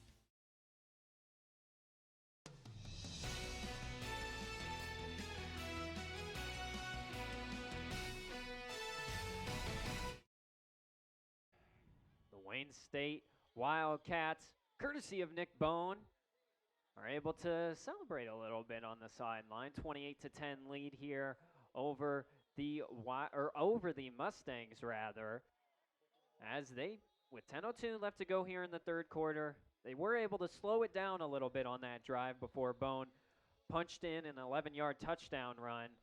Probably what Masters wants to see from a drive, a sustained drive that takes a bit of time off the clock. Yeah, more of a methodical drive. You'll take the big plays all day long, but you do want your offense to be able to take the ball and move the chains and pick up first downs and make plays in those situations. Certainly Wayne State, 3 big plays for touchdowns in the first half. That time they were able to put together a nice drive and really a bit of a stranglehold now, up 18. Still a lot of time left, not a long way from over, but certainly have control of this game right now.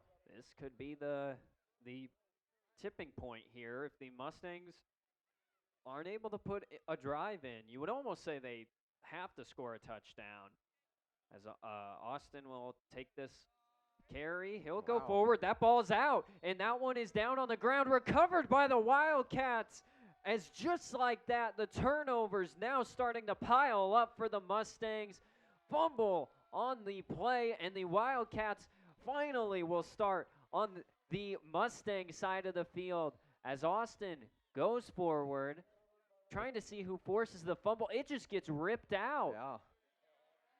Well, Austin has been so good, and that was a good gain, but sometimes when you're in those scrums and that play just keeps going, that's when those fumbles happen because guys are grabbing and ripping at the football, and the longer that goes, the more chance they have.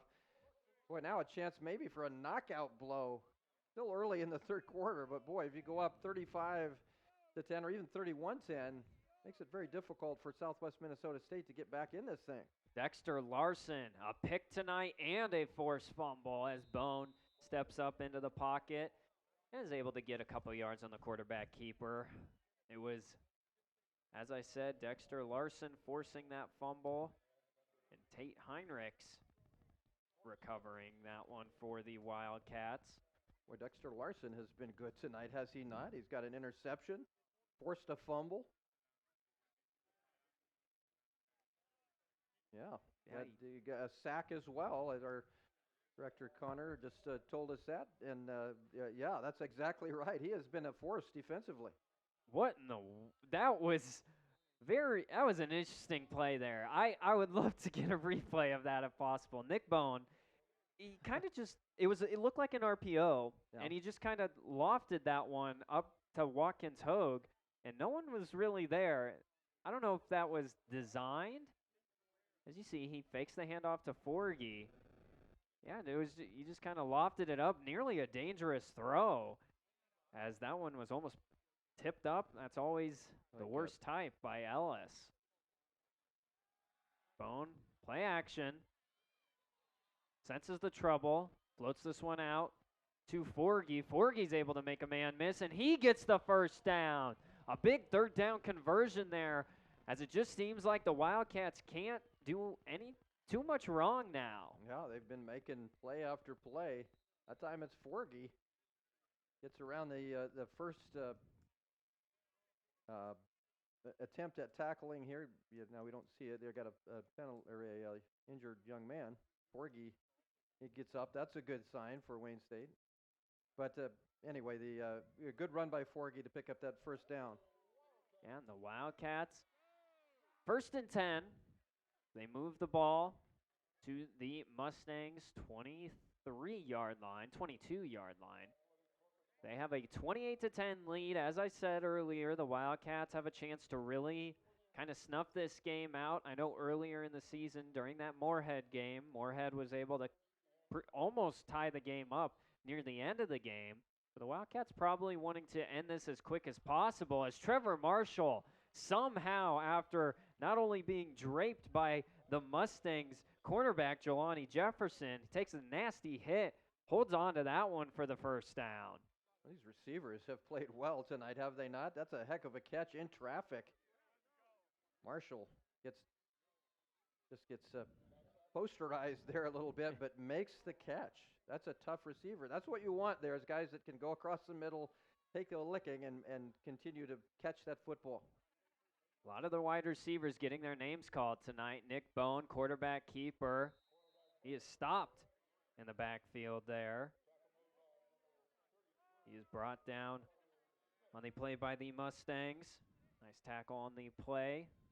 Bone, again, you don't want to see him run too much, but as he did last drive, ended up with an 11-yard touchdown. Yeah, he is. This is, again, where he's very dangerous, because he can do the quarterback run when he gets out in that rollout situation, the run-pass option. And he's very good at finding receiver. Yeah, it's a quarterback run. And Bone all the way in. Wow. 2 drives and 2 rushing touchdowns in a row for Nick Bone. Is again another 10 to 11-yard touchdown run, as now it seems the Wildcats have taken over this game.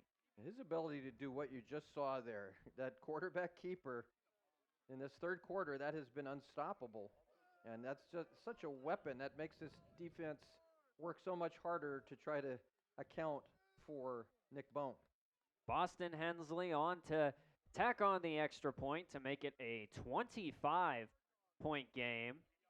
Hensley's kick is up, and that one is good. The floodgates have opened for the Wildcats offense as they take a 35-10 lead here with 7:26 left to go in the third quarter on News Channel Nebraska. Home is more than a place. It is a feeling, a refuge, a comfort, and the home lending team at Madison County Bank knows how important it is to you to have a house that feels like a home. Building, remodeling, buying, or renting, no matter your home situation, stop into Madison County Bank to see how we can help you achieve your goal. Madison County Bank, here to help you grow. Member FDIC, Equal Housing Lender.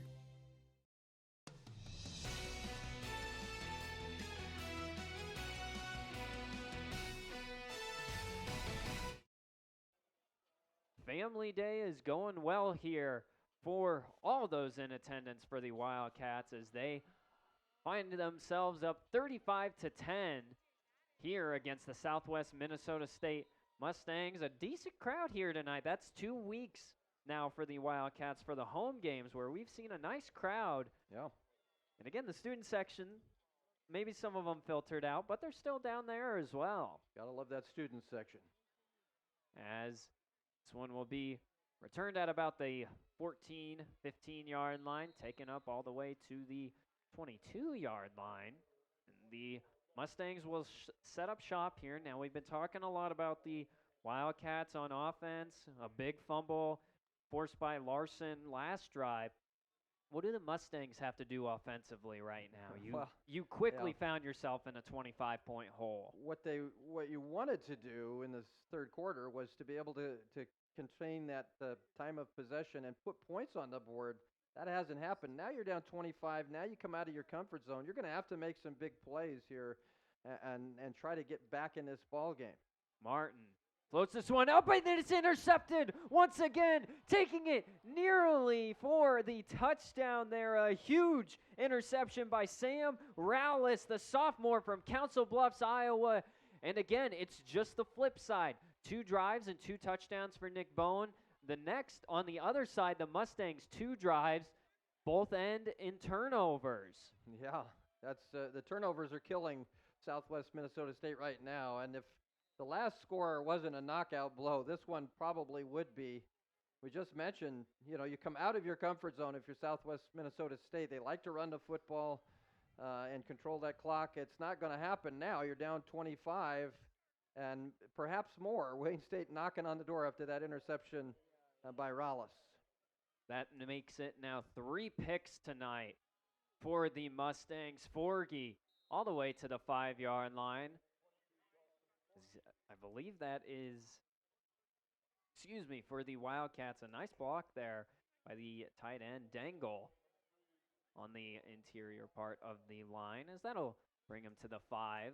But again, 3 interceptions now for Martin, a fumble. It's just not going right here in the second half for the Mustangs. Yeah, not at all. Wayne State's going to try here to really make life miserable, and there you go. Is that a touchdown? Looks awful close. Looks like they're going to call him 1 yard short. Forgy on the carry for that one. He might have actually ended up in the end zone.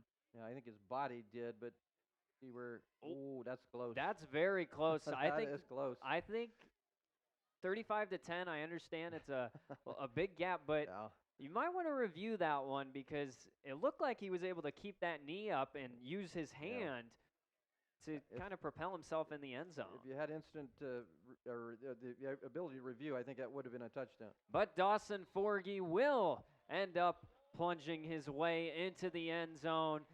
Thought he got in on the last one, but Forgy now for the Wildcats, 41-10, and it is all going right for the Wildcats now. Yeah, dominant performance now. Forgy just powers his way in. The big dogs up front pushing that line back, and Forgy sticks it in the end zone, 41-10, pending extra point. And Wayne State, after falling down 7-0, it has been all Wildcats since then.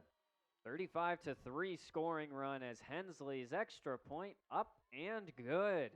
And just like that, Wildcats up 42-10, 32-point deficit for the Mustangs with 6 minutes left to go here in this third quarter. Coach Masters very happy on that sideline.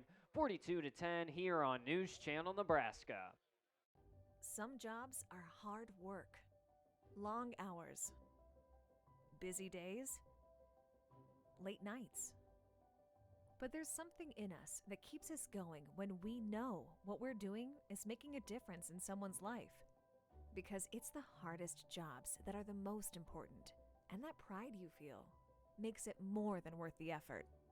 NPPD, powering our state, empowering your life.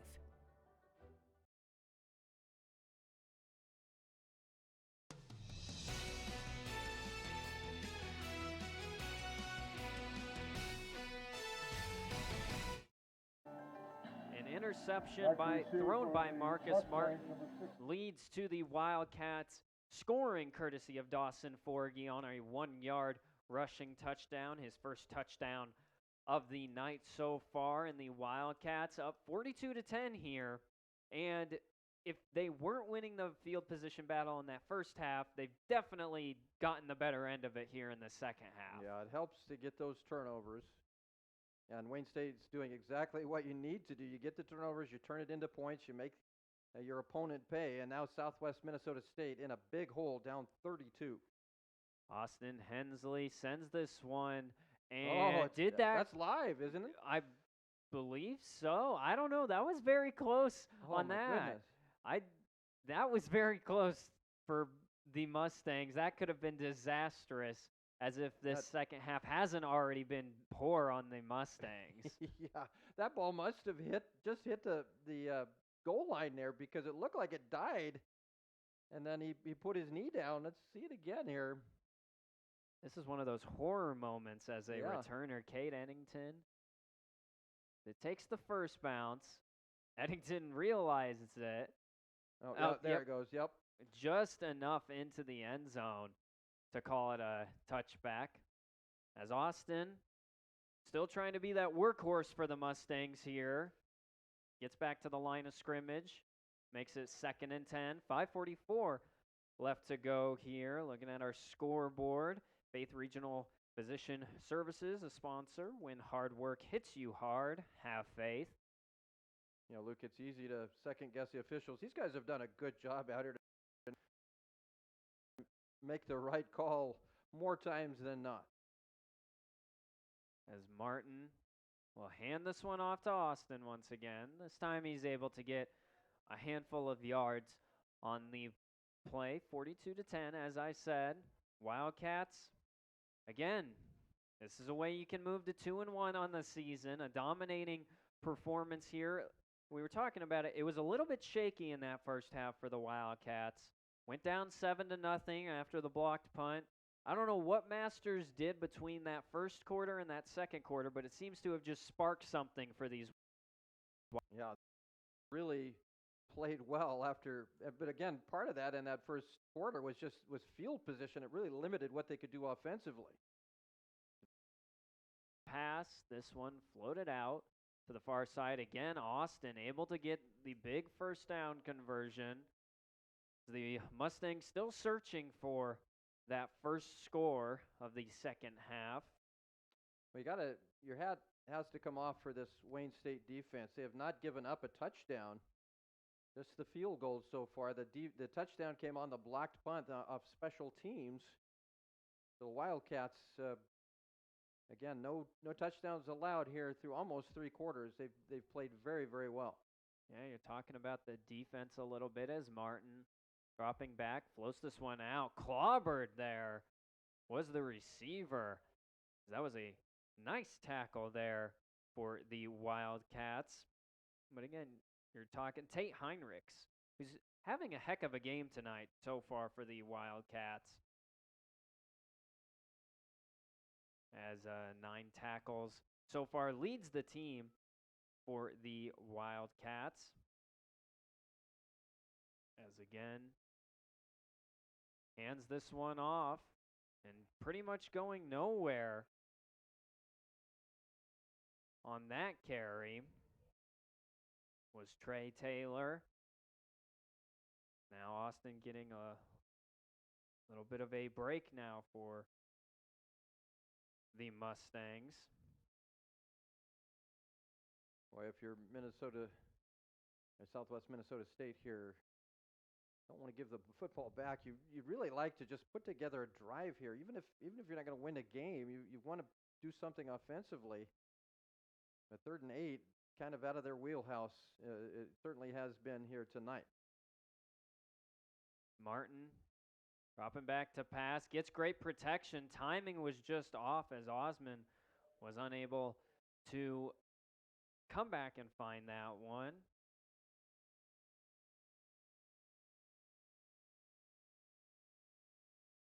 As the Mustangs are faced with a 4th and 8 here.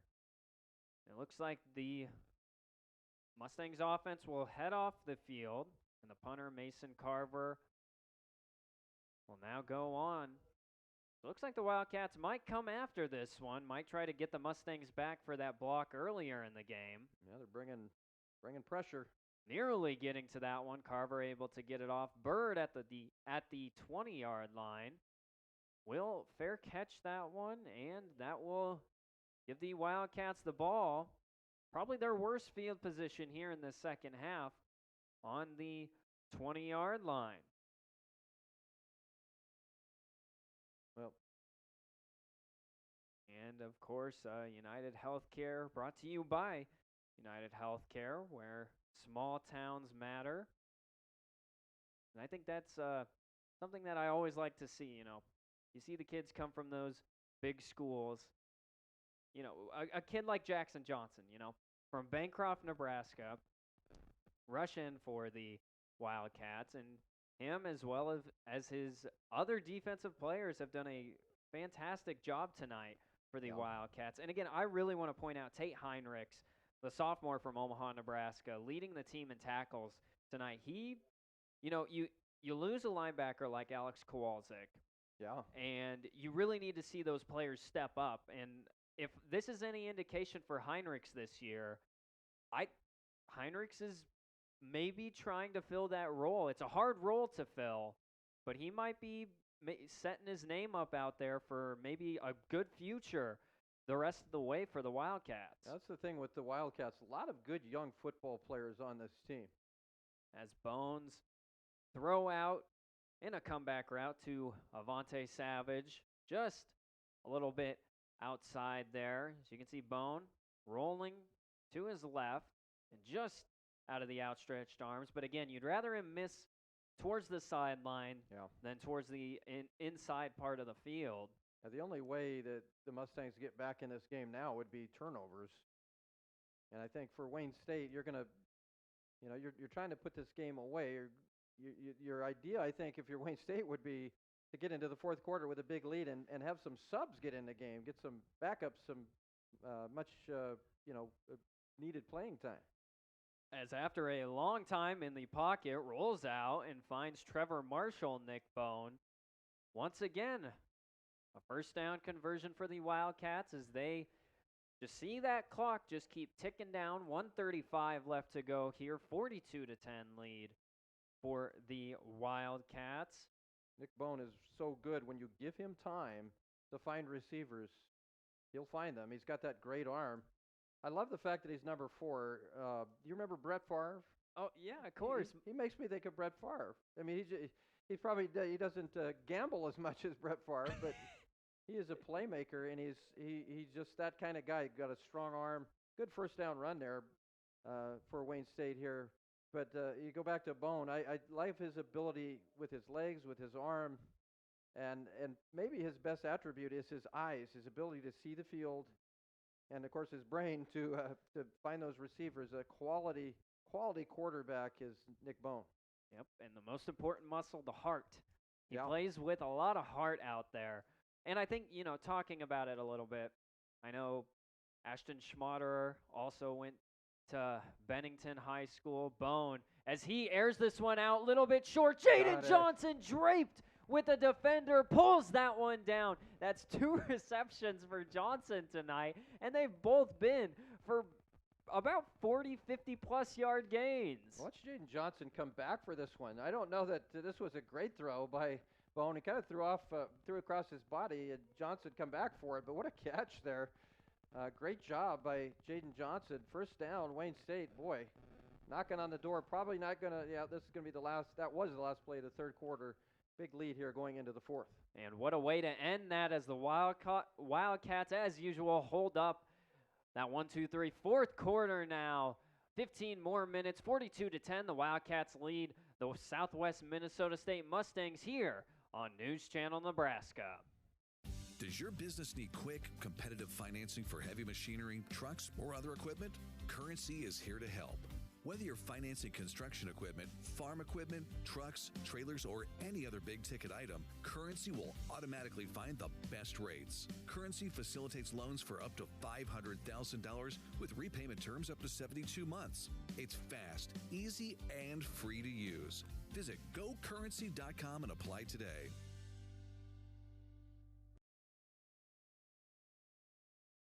At Faith Regional Physician Services OBGYN, listening to you to create an individualized healthcare plan that fits your needs and preferences is our top priority. Whether you need an annual checkup, specialized gynecology care, or pregnancy management, we partner with you to provide expert care using advanced practices, technology, and techniques. Faith Regional Physician Services OBGYN. Care on your terms is the Faith difference.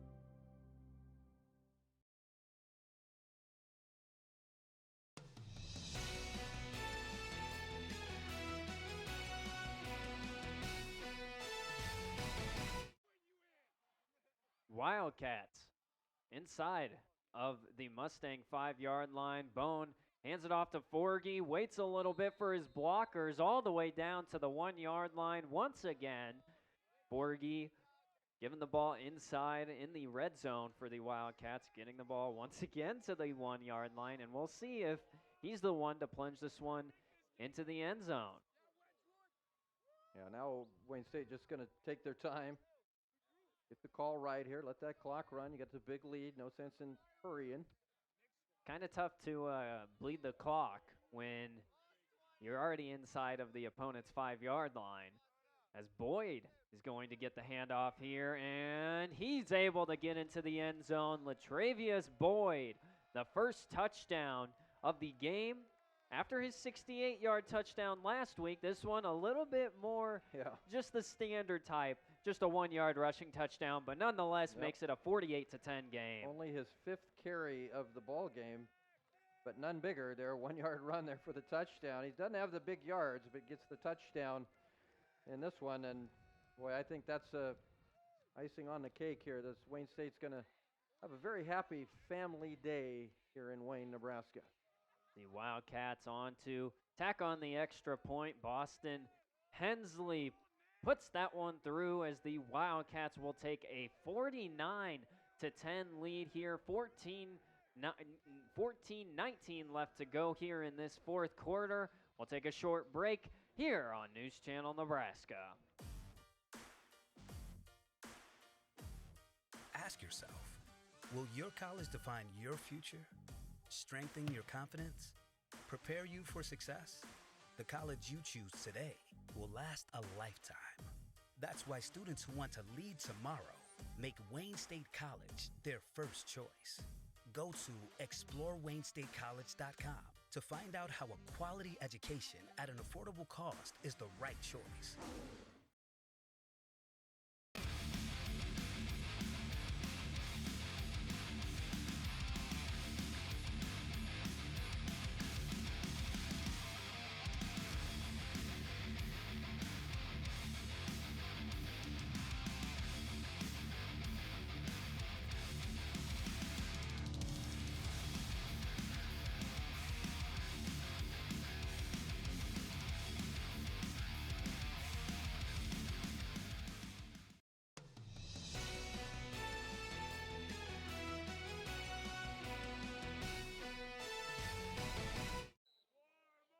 Back here on Family Day, the Wildcats, 49-10 lead.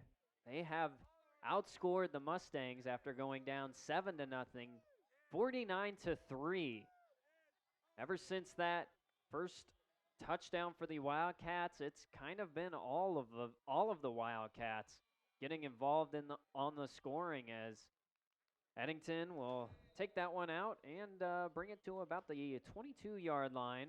As again, you've got Latravius Boyd getting a touchdown, Nick Bowen 2 rushing and 3 passing touchdowns, Dawson Forgy getting a touchdown as well, and then the 3 wide receivers, Watkins Hogue, Jaden Johnson, and Ashton Schmaderer, all with touchdowns tonight. And I know, regardless of the score, a win is a win, but for the Wildcats, you got to like seeing a bunch of guys get on that score sheet. Oh, absolutely. That, the more guys that contribute to a win, the better practices are during the week. And this has been very much a team win here. Still a whole quarter to go, but it's going to be difficult for Mustangs to come back. And as a penalty, Mustangs not helping their efforts to come back in this one. But you got a really good defensive effort. Guys just making plays, interceptions, sacks, fumble recoveries, but also keeping the Mustangs out of the end zone. That touchdown again came on a special teams play, a blocked punt. And then the offense obviously scoring 49 points, lots of guys scoring touchdowns. This has been a really good win here tonight, assuming that the Wildcats hold on. And this is one way to do it, as being brought down there, Martin, as a nice sack on the play there. James Frank, the redshirt freshman from Lincoln, Nebraska. As Martin it's been absolutely awful for him tonight, trying to find any time in that pocket. Yeah, great pressure. That was one of the things from last year that was so impressive for Wayne State, was that front and how they got after quarterbacks, and nothing has really changed.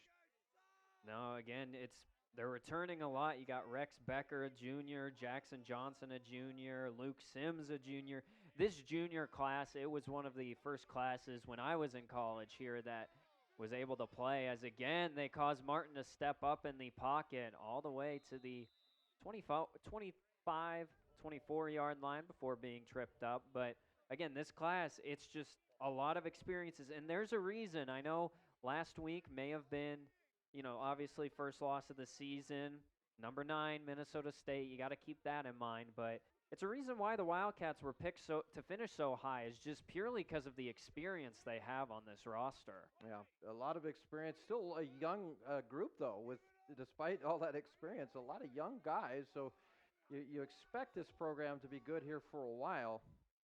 And I think this is exactly what you needed after last week. Get that taste out of your mouth. Did not probably play their best game, but played a really good team. Now you've shown that you belong at the top of that Northern Sun as well. As that one, a little bit eager on that pass defense was Sam Rowless, allowing for Nathan Stearns, the 6'6 junior, to corral that one and go all the way up to the Wildcats' 45-yard line.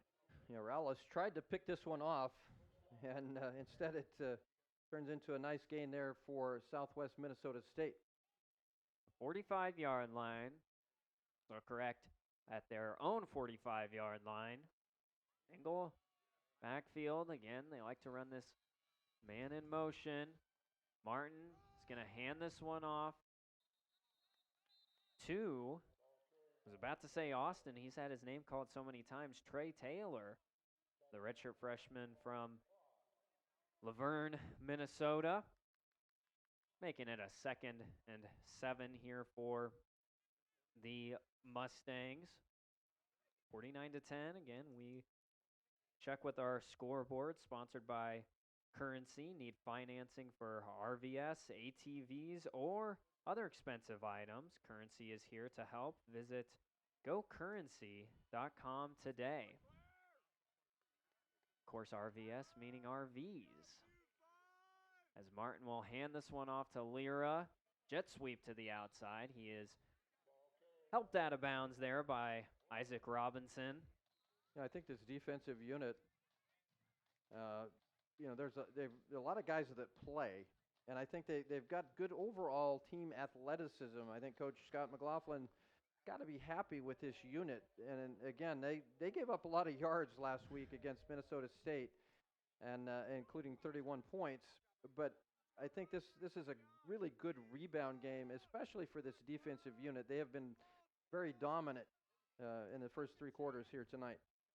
They've only allowed 242 yards and forced 4 turnovers. As Martin, a quick pass there. That one just seemed to just fall out of the hands of sophomore Colin Mayer. And just, again, just nothing seems to be going right here on the Madison County Bank instant replay. Yeah, he just kind of dropped it. Robinson was a bit far away from him. Madison County Bank here to help you grow, but nonetheless, that'll, again, call the name of Mason Carver back to punt. Jacob Bird back to receive. There's one thing positive that you can take if you're the Mustangs. Carver, he's punted too many times tonight, but he's done a good job pinning the Wildcats back deep. Yeah, that'll probably come in handy in some other games, maybe games in Marshall as opposed to in Wayne. But if I've said it many times, a good punter is a weapon because he can really flip the field. Now Wayne State has, since that first quarter, has been explosive offensively. So field position since the first quarter has not hurt them. But in maybe a more competitive game, the ability to keep that your opponent inside that 20-yard line consistently, that can really help you. A freshman from Sioux Falls, Bennett Dannenbring, makes his name known out on the field. 6'1", 205-pound freshman, no red shirt, just a freshman out there for the Wildcats. And again, I think the quarterbacks-wise, obviously, the Roncalli quarterback, McGill, coming in next year for the Wildcats. Bowen, obviously, another year left to go for the Wildcats. I think, and again, it's just kind of the theme throughout the entire team. There's a lot of experience at quarterback and a lot of good athletes coming in, either this freshman class or the next class. A lot of good talent coming in for the Wildcats. Yeah, they recruit well, and I think people are excited about this program. I know some young men who have come here as freshmen, and I think one of the reasons you come here is you see the upward trajectory of this program. There's a nice first down gain here for Wayne State. And, boy, it doesn't matter who's out there, right? They're moving the football. Yeah. But you want to play somewhere where you feel good about where this program's headed. Wayne State this is a good program right now. They're trying to become a great program. There's a nice throw out there by Dannenbring as he finds Avante Savage once again. 2 receptions in a row for Savage. And as I said, it's just good to see everyone getting those targets for the Wildcats. I know, very cliche, and I know I've said it many, many times, but it maybe it doesn't matter in the grand scheme of this game, but getting a lot of players, a lot of real game reps is going to benefit in the long run. Absolutely. Good programs, you've seen it so many times that win games like this, you get a lot of meaningful snaps for guys that get in game action. As that one's nearly intercepted, Dannenbring. That one was almost picked off by Tate Gall. That would have been the second time he's been able to contribute to either a turnover or points for the Mustangs. As I wonder, maybe did he arrive a little early? It was kind of bang-bang, and there is a flag out on the field. Looks like they are pointing the Mustangs' way. Ineligible, downfield offense number 64. That penalty is declined. Second out. As you see on the offensive line there, that one was called on Chris Graham, and he kind of just threw his hands up in the air. It is something, though, in all seriousness, that ineligible receiver downfield on those RPOs, it's very important as a lineman to not get too far downfield. Right. As now Dannenbring. Yeah, Graham certainly didn't think he was too far downfield. But no, he did not. As again, this one is going to be kept by Dannenbring, running up the gut, about 5 yards on the play. We'll set up a 3rd down and about 5 or 6 yards now for the Wildcats. You mentioned that Scott McLaughlin would be very happy with his defensive performance. How about Colin Prosser, the offensive coordinator for this group. I think it's another bounce back performance. I think that's where they felt like, maybe they underperformed a little bit against Minnesota State, but they have, again, much like the defense, a dominant performance and a good breakout performance for this team offensively. Dannenbring fumbles the snap there as he luckily does get that one away. Trying to find his receiver there on that play. But again, I talked about getting the experience here as we see a little bit of a missed handoff there. It just seemed to slip out of his hands. Dannenbring and Jason Jones, the 6'2" freshman. But talking about experience for the younger guys, 7:45 left to go here. I also think that it gives the starters a chance to rest. And with the non-conference games now, the Wildcats are taking a trip to Rolla, Missouri, and Minot, North Dakota, in back-to-back weeks. Yeah. As that is definitely, we're not going to hear that from Masters, but you don't know what kind of effect back-to-back road trips of 9 hours are going to do for a team. Yeah, and these are bus trips. This is Division II. You don't get a whole lot of airplane travel, and it's the first time in a long time that Wayne State and these Northern Sun Conference teams have played games out of conference. So that Missouri S&T, you mentioned Rolla, Missouri, and that'll be different. You're playing somebody you haven't seen. That'll be an interesting matchup. At least you kind of have an idea when you're playing in the conference what you're going to see. This will be a new experience, I think, for this coaching staff. First time since 2011 that the Wildcats have played a non-conference game.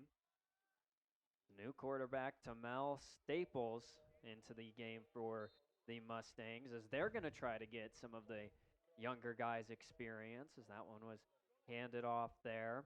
Again, Missouri S&T is a familiar opponent for the Wildcats. They have played them before years and years ago. Yeah, it's been a while. Not with this staff. So. No. So it'll be it. And like Masters said when I was talking to him in the preseason, he's a football junkie. He loves anything to do with football, so he is going to enjoy seeing a new team to study film on and maybe take some plays from. Yeah, a new challenge for Coach Masters and his coaching staff. As Staples is brought down in the backfield, or able to get a couple yards on the play, but is brought down nonetheless. But Luke, I think your point is a valid one. Those are 2 long road trips. These are young guys, and you bounce back, but that does, I think, take a toll when you have back-to-back Saturdays that you're taking these long bus trips. You have to play football games. I think I don't know anything about Missouri S&T, I'll be honest, but I think they're a better team than Minot State. We'll see if that, what sort of effect that has. I think Wayne State is a good enough team and a deep enough team that you survive those sort of situations. With 6:10 left to go here in the fourth quarter, the Mustangs will call a timeout. 49-10 is our score. And with that, we will take a short break here. And when we come back, more Wayne State football on News Channel Nebraska. Let your next adventure take flight in Sarpy County, Nebraska for some high-flying fun. Legendary family adventures, out-of-this-world shopping, star-studded evenings, and award-winning experiences. Our flights are never canceled. Stay, play, and plan your getaway at GoSarpy.com.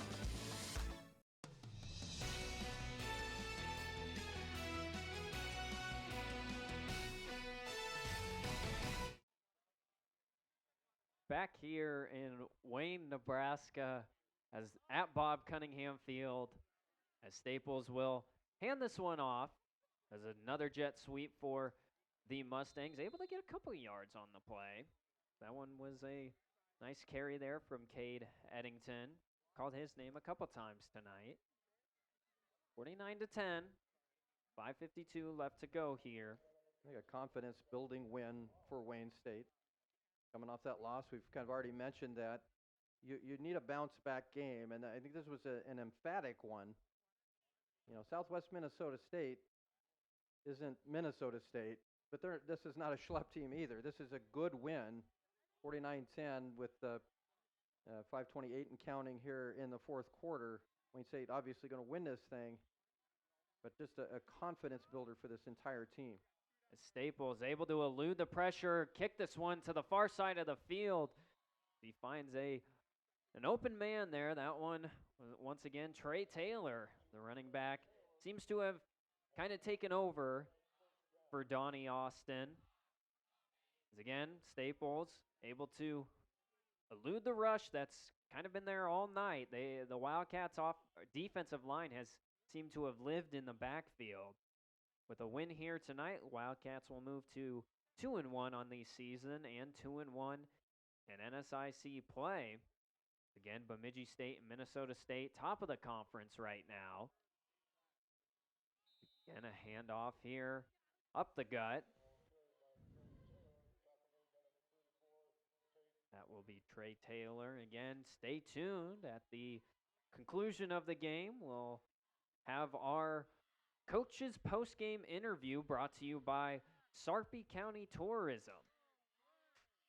As Lou will head down and chat with Coach Masters and a player after the game and see what their thoughts are and see what they think about this 39-point, could be more, could be less, but we'll just call it a 39-point win right now for the Wildcats with 4 minutes left. Staples, pressured, floats this one up, unable to find the receiver, but a penalty flag is thrown. And with that, that might be a holding or pass interference, depends when made contact. Margian Cosby might be the culprit Pass here. interference. Defense, number 7. The ball be And placed that is as the following call, ball. the sophomore First down. from Peoria going to be called for the pass interference. Staples had Jackson Johnson breathing down his throat. Floated this one. It's Peoria, Arizona. Yeah. Normally you think of Illinois, right? Right, yeah. And Cosby's only a sophomore. You got a lot of guys here that are underclassmen. It just feel like they've been here a while. Yeah, and as we get, I don't know if it'll be a false start or encroachment, but you see it a lot, I know, especially with that COVID year. You saw a lot of players using that year of eligibility. I think we're starting to get to the end of the COVID kids who are still able to come back and play college.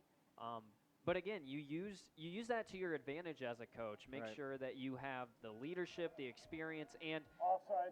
it's Defense, as an number offside 74. is called 5 on the yard penalty. Wildcats. First down. A player with 5-6 years of experience is going to do wonders for the younger guys who are going to learn from a player like him. Yeah, absolutely. And that's, again, I think that's what's going to make the program continue to build. It's tough to build off of 9-2. I mean, to better, I should say, not build off of it, but better that. But whatever the record ends up this year, this is a program with a lot of talent, a lot of young guys that's just going in the right direction. You got great leadership with Coach Masters. They took over from Coach McMenamin, who really got this thing going in the right direction. And I think Coach Masters obviously getting to the playoffs last year, one step even better. And we talked about that in the pregame about expectations. What's the expectations here? When you come off a loss, and the expectation is that you come out and you defend your home turf. Well, they've done that here in this ballgame and done so impressively.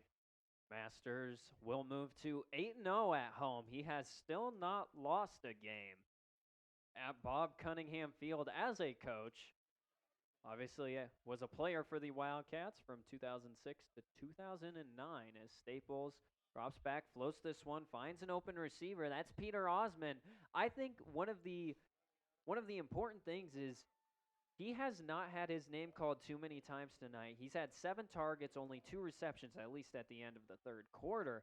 But keeping a player like Osman, a senior who has that experience under control, the Wildcats have done a great job tonight containing him. Absolutely. One of the better receivers here in the Northern Sun Conference, and they have kept him in check. That's a great point. Now the only drama left in the ballgame is, can the defense keep the Mustangs out of the end zone? They have pitched basically a shutout, only given up a field goal on the night. Staples once again hands this one off to Taylor. Only about a 1-yard gain on the play.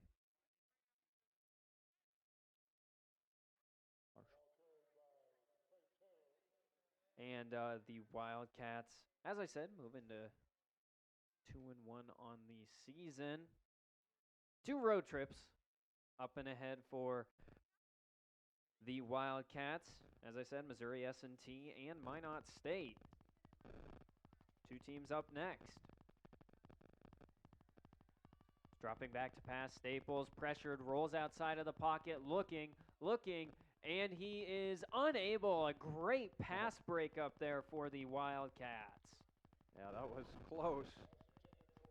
Did a nice job there getting away from that pressure. Did Staples.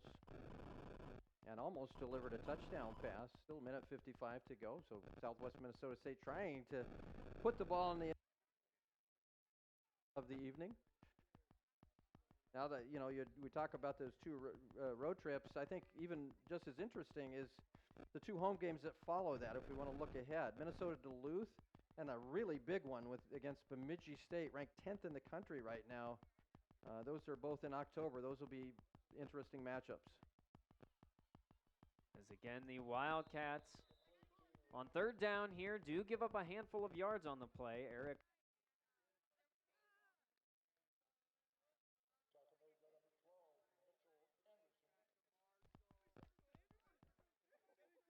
1:34 left to go here in this 4th quarter. The Wildcats just 90 seconds away from celebrating with some fireworks at the end of the game as well here on Family Day.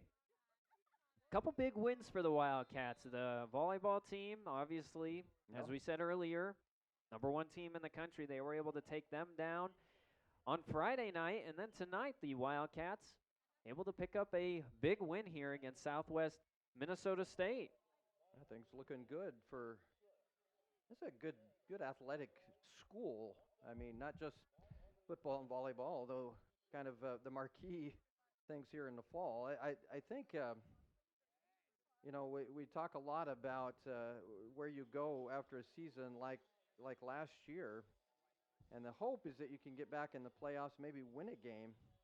The one good thing I think for Wayne State, if you're going to continue to build as a program, is the type of competition you face in this Northern Sun. And when we talked about Bemidji State that they will play, they did play Minnesota State on the road. Didn't work out real well for them, but if you are able to get into the playoffs, you're pretty battle tested. Those are 2 really quality programs. And I think those 2 home games, certainly, that we mentioned, the Minnesota Duluth and Bemidji State, could go a long way to decide if Wayne State's going to make another trip to the postseason. And again, Augustana and Sioux Falls, 2 other powerhouses in the NSIC. So Wildcats are definitely going to run through as Staples. That snap was a bit of a mishold, and the Wildcats are going to hold the Mustangs scoreless here in the second half and keep the Mustangs out of the end zone, as that was just a little bit to the side of Staples, unable to really corral that one and set up anything for the Mustangs, as the Wildcats will head back out onto the field for one last time. 1:13 left to go here in this 4th quarter. Wildcats, as I said, will move to 2-1 on the season. We got our post-game interview coming up. We'll talk with Coach Masters and, of course, the player of the game. The handoff here, Latravius Boyd. Nice carry up for about 3 or 4 yards on the play. Take time to recognize a presenting sponsor. Currency. Does your business need financing for equipment, trucks, or trailers? All you need is Currency. Visit GoCurrency.com. 48 seconds left to go here. Clock is ticking. Wildcats, let's get some fireworks going here. They got them playing for tonight. 49-10. A big win for the Wildcats. Again, a rebound, not just offensively, but defensively as well, giving up 500 yards last week against Mankato, holding the Mustangs to under 300 yards this week, forcing 4 turnovers. The Wildcats, aside from that blocked punt, which turned to points for the Mustangs, we're able to get this one going after being down 7-0. The Wildcats outscore the Mustangs 49-3.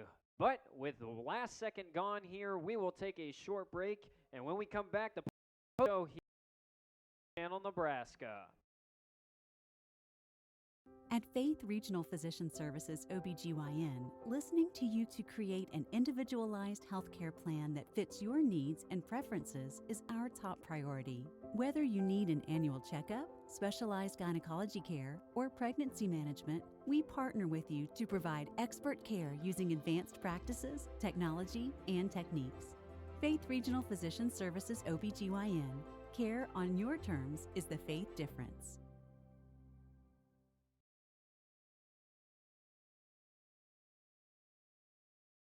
Does your business need quick, competitive financing for heavy machinery, trucks, or other equipment? Currency is here to help. Whether you're financing construction equipment, farm equipment, trucks, trailers, or any other big-ticket item, Currency will automatically find the best rates. Currency facilitates loans for up to $500,000 with repayment terms up to 72 months. It's fast, easy, and free to use. Visit GoCurrency.com and apply today.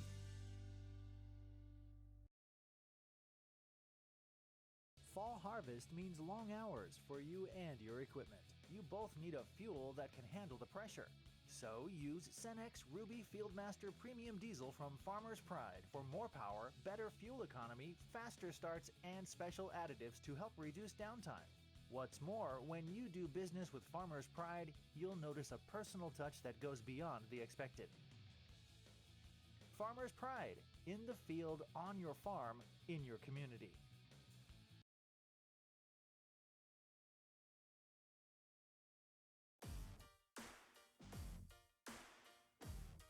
Ask yourself, will your college define your future? Strengthen your confidence? Prepare you for success? The college you choose today will last a lifetime.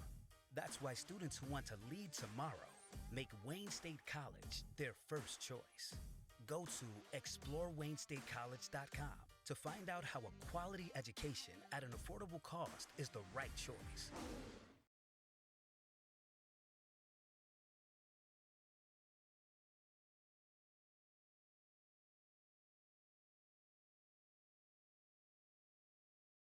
NCN Sports is sponsored by Currency. Visit GoCurrency.com for details. And by Borgman Construction, voted best residential roofer in Northeast Nebraska.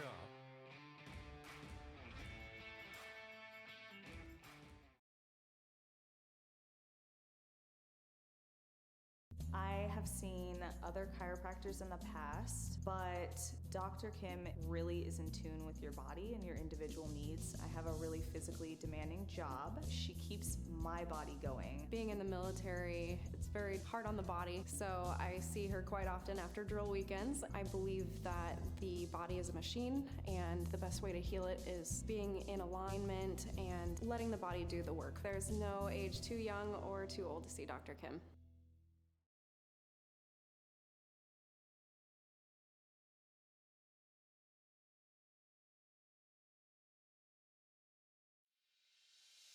Get rewarded and earn interest for using your MyDesign Rewards checking account with Midwest Bank.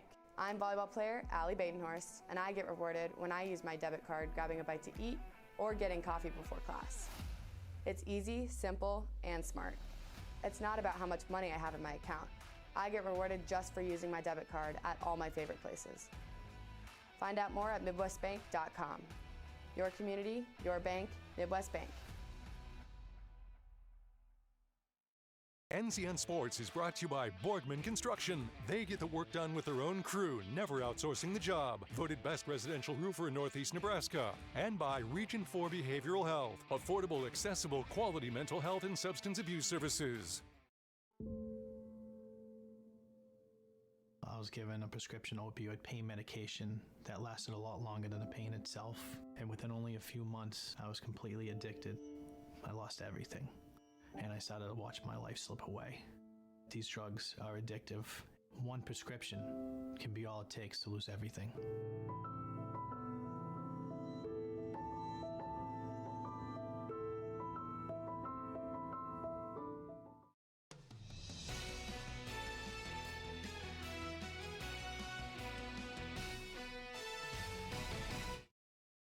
And we are back here, 49-10. The Wildcats pick up a big win against the Southwest Minnesota State Mustangs. And down on the field, we have a couple people to interview here for our Sarpy County Tourism post-game interview. We'll send it down to Lou, who's with Coach Masters right now.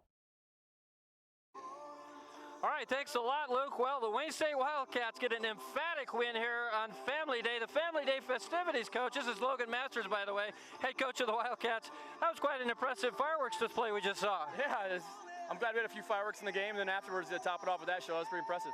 I was going to say, the fireworks didn't just start here. They started in that second quarter with your passing game.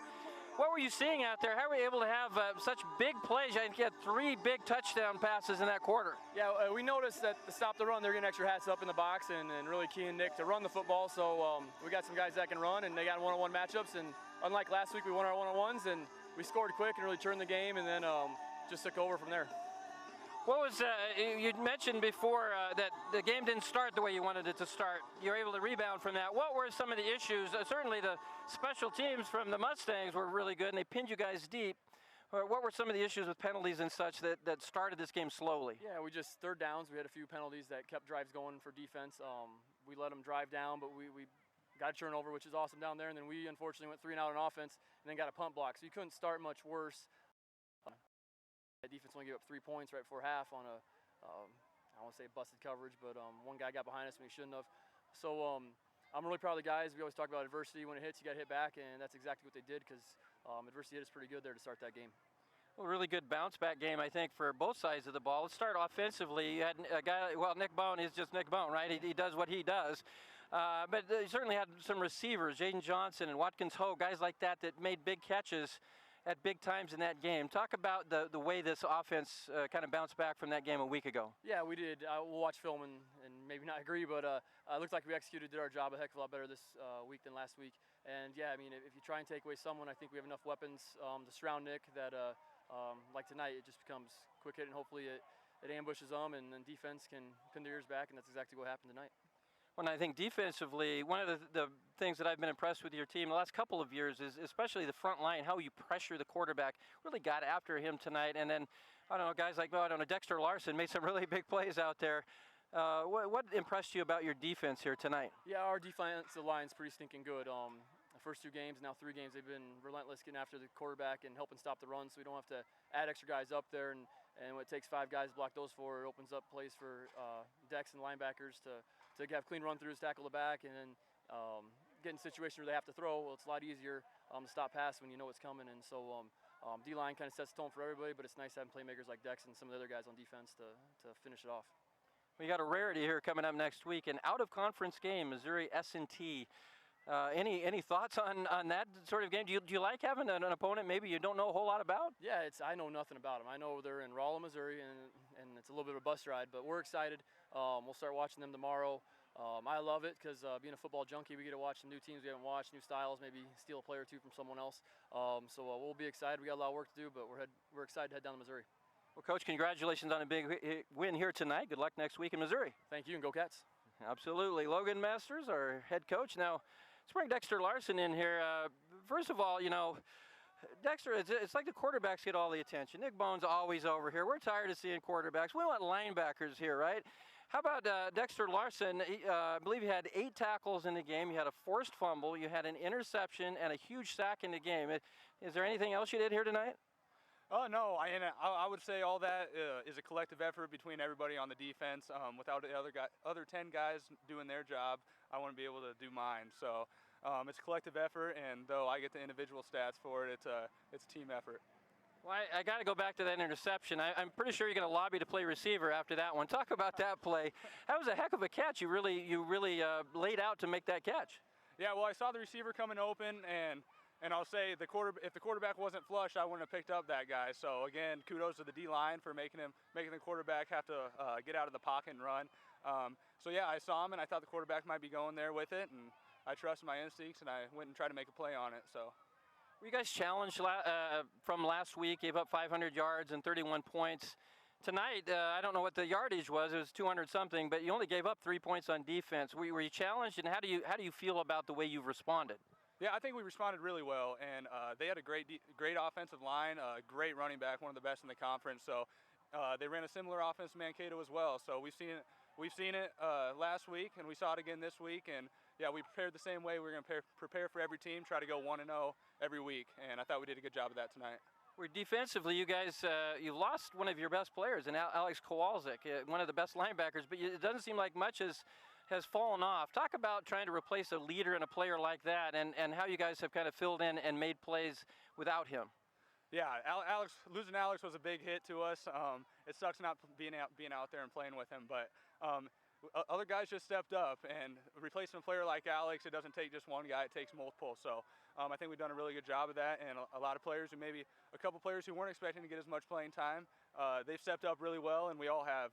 We've kind of banded together as a team, and we've done a pretty good job so far. So. Well, Dexter, congratulations on a big win. About time we had a linebacker over here, right, as our player of the game. Congratulations on a big win and being our player of the game. Thank you. Appreciate it. All right, that's Dexter Larson. Luke, let's send it back to you.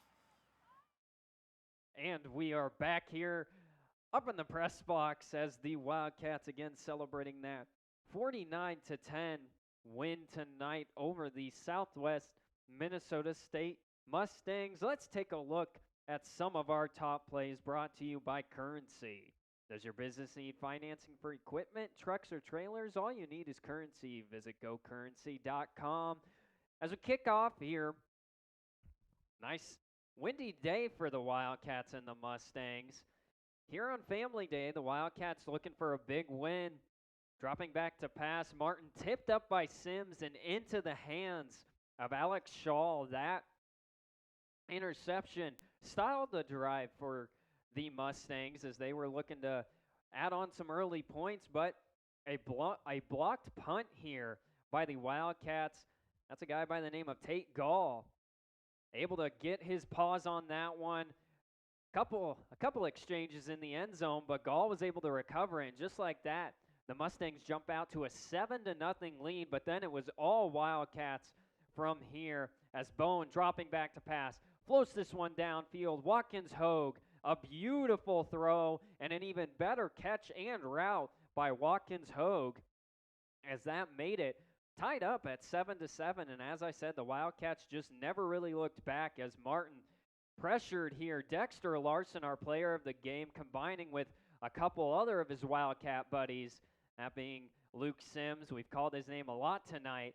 Coming up with that sack, Nick Bowen, play action pass to Forgy, airs this one out long, 74-yard touchdown, catch and throw between him and Jaden Johnson. Johnson absolutely burned the Mustangs defense on that one as that brought it to a 14-7 game as Martin dropping back, gets the play action pass here, throwing downfield. Dexter Larson once again making his name known. Able to pick that one off, as Lou said, maybe auditioning for that wide receiver spot for the Wildcats. Now here, once again, Nick Bowen, RPO right over the middle. Slant route is Schmaderer, and Schmaderer is gone all the way into the end zone. And just like that, the Wildcats, big play after big play, able to add to their score, making it 21-10. Bowen running into the end zone, making a Mustang miss along the way. And a couple words to the Mustangs there before adding 28-10 for the Wildcats as Martin hands this one off to Austin. Austin thought that play was over, but then Dexter Larson puts his paw on that ball and is able to rip it out en route to being our player of the game. And as I said, from there, the Wildcats were just able to see this victory out. 49-10, the Wildcats take down the Southwest Minnesota State Mustangs here to move to 2-1 on the season. A great game from the Wildcats, Lou. Yeah, that's a big win, a big bounce-back win, and I think a confidence builder, as we've said several times here tonight. You know, a lot of football left to be played in this season, a lot of good teams ahead of them, but I think a win like this is a bit of a statement win to say we're better than we were last week. We felt like we left some things out there against Minnesota State. And I think when you look at the score and you got Wayne State ahead of you on the schedule, you kind of raises your eyebrows a little bit. Good team win. Offense played well after that first quarter. defense played well pretty much the entire ball game. Not a lot to complain about. I'm sure Coach Masters and his staff will find some things that they got to work on, and that's a good thing. But I think this was a real quality win for the Wildcats. Wildcats move to 2-1 on the season. The Mustangs fall to 1-2 as the Wildcats will move on to 2 road games to Missouri S&T and Rolla, Missouri next week, and then Minot, North Dakota to take on Minot State, the Beavers, all the way up near the Canadian border. But that about wraps things up here. 49-10, the Wildcats take down the Mustangs. Lou, any final thoughts? No, again, a really good win, a good momentum-building win for Wayne State. Really good home team. So we'll see. Now we got a couple of road games that you have to go on the road and play well. We'll see if that happens here in the next couple of weeks. 49-10, Wildcats take down the Mustangs. And that about wraps it up here. Thank you all for tuning in for some Wayne State College football from Luke Stera and Lou Siefker. This is News Channel Nebraska.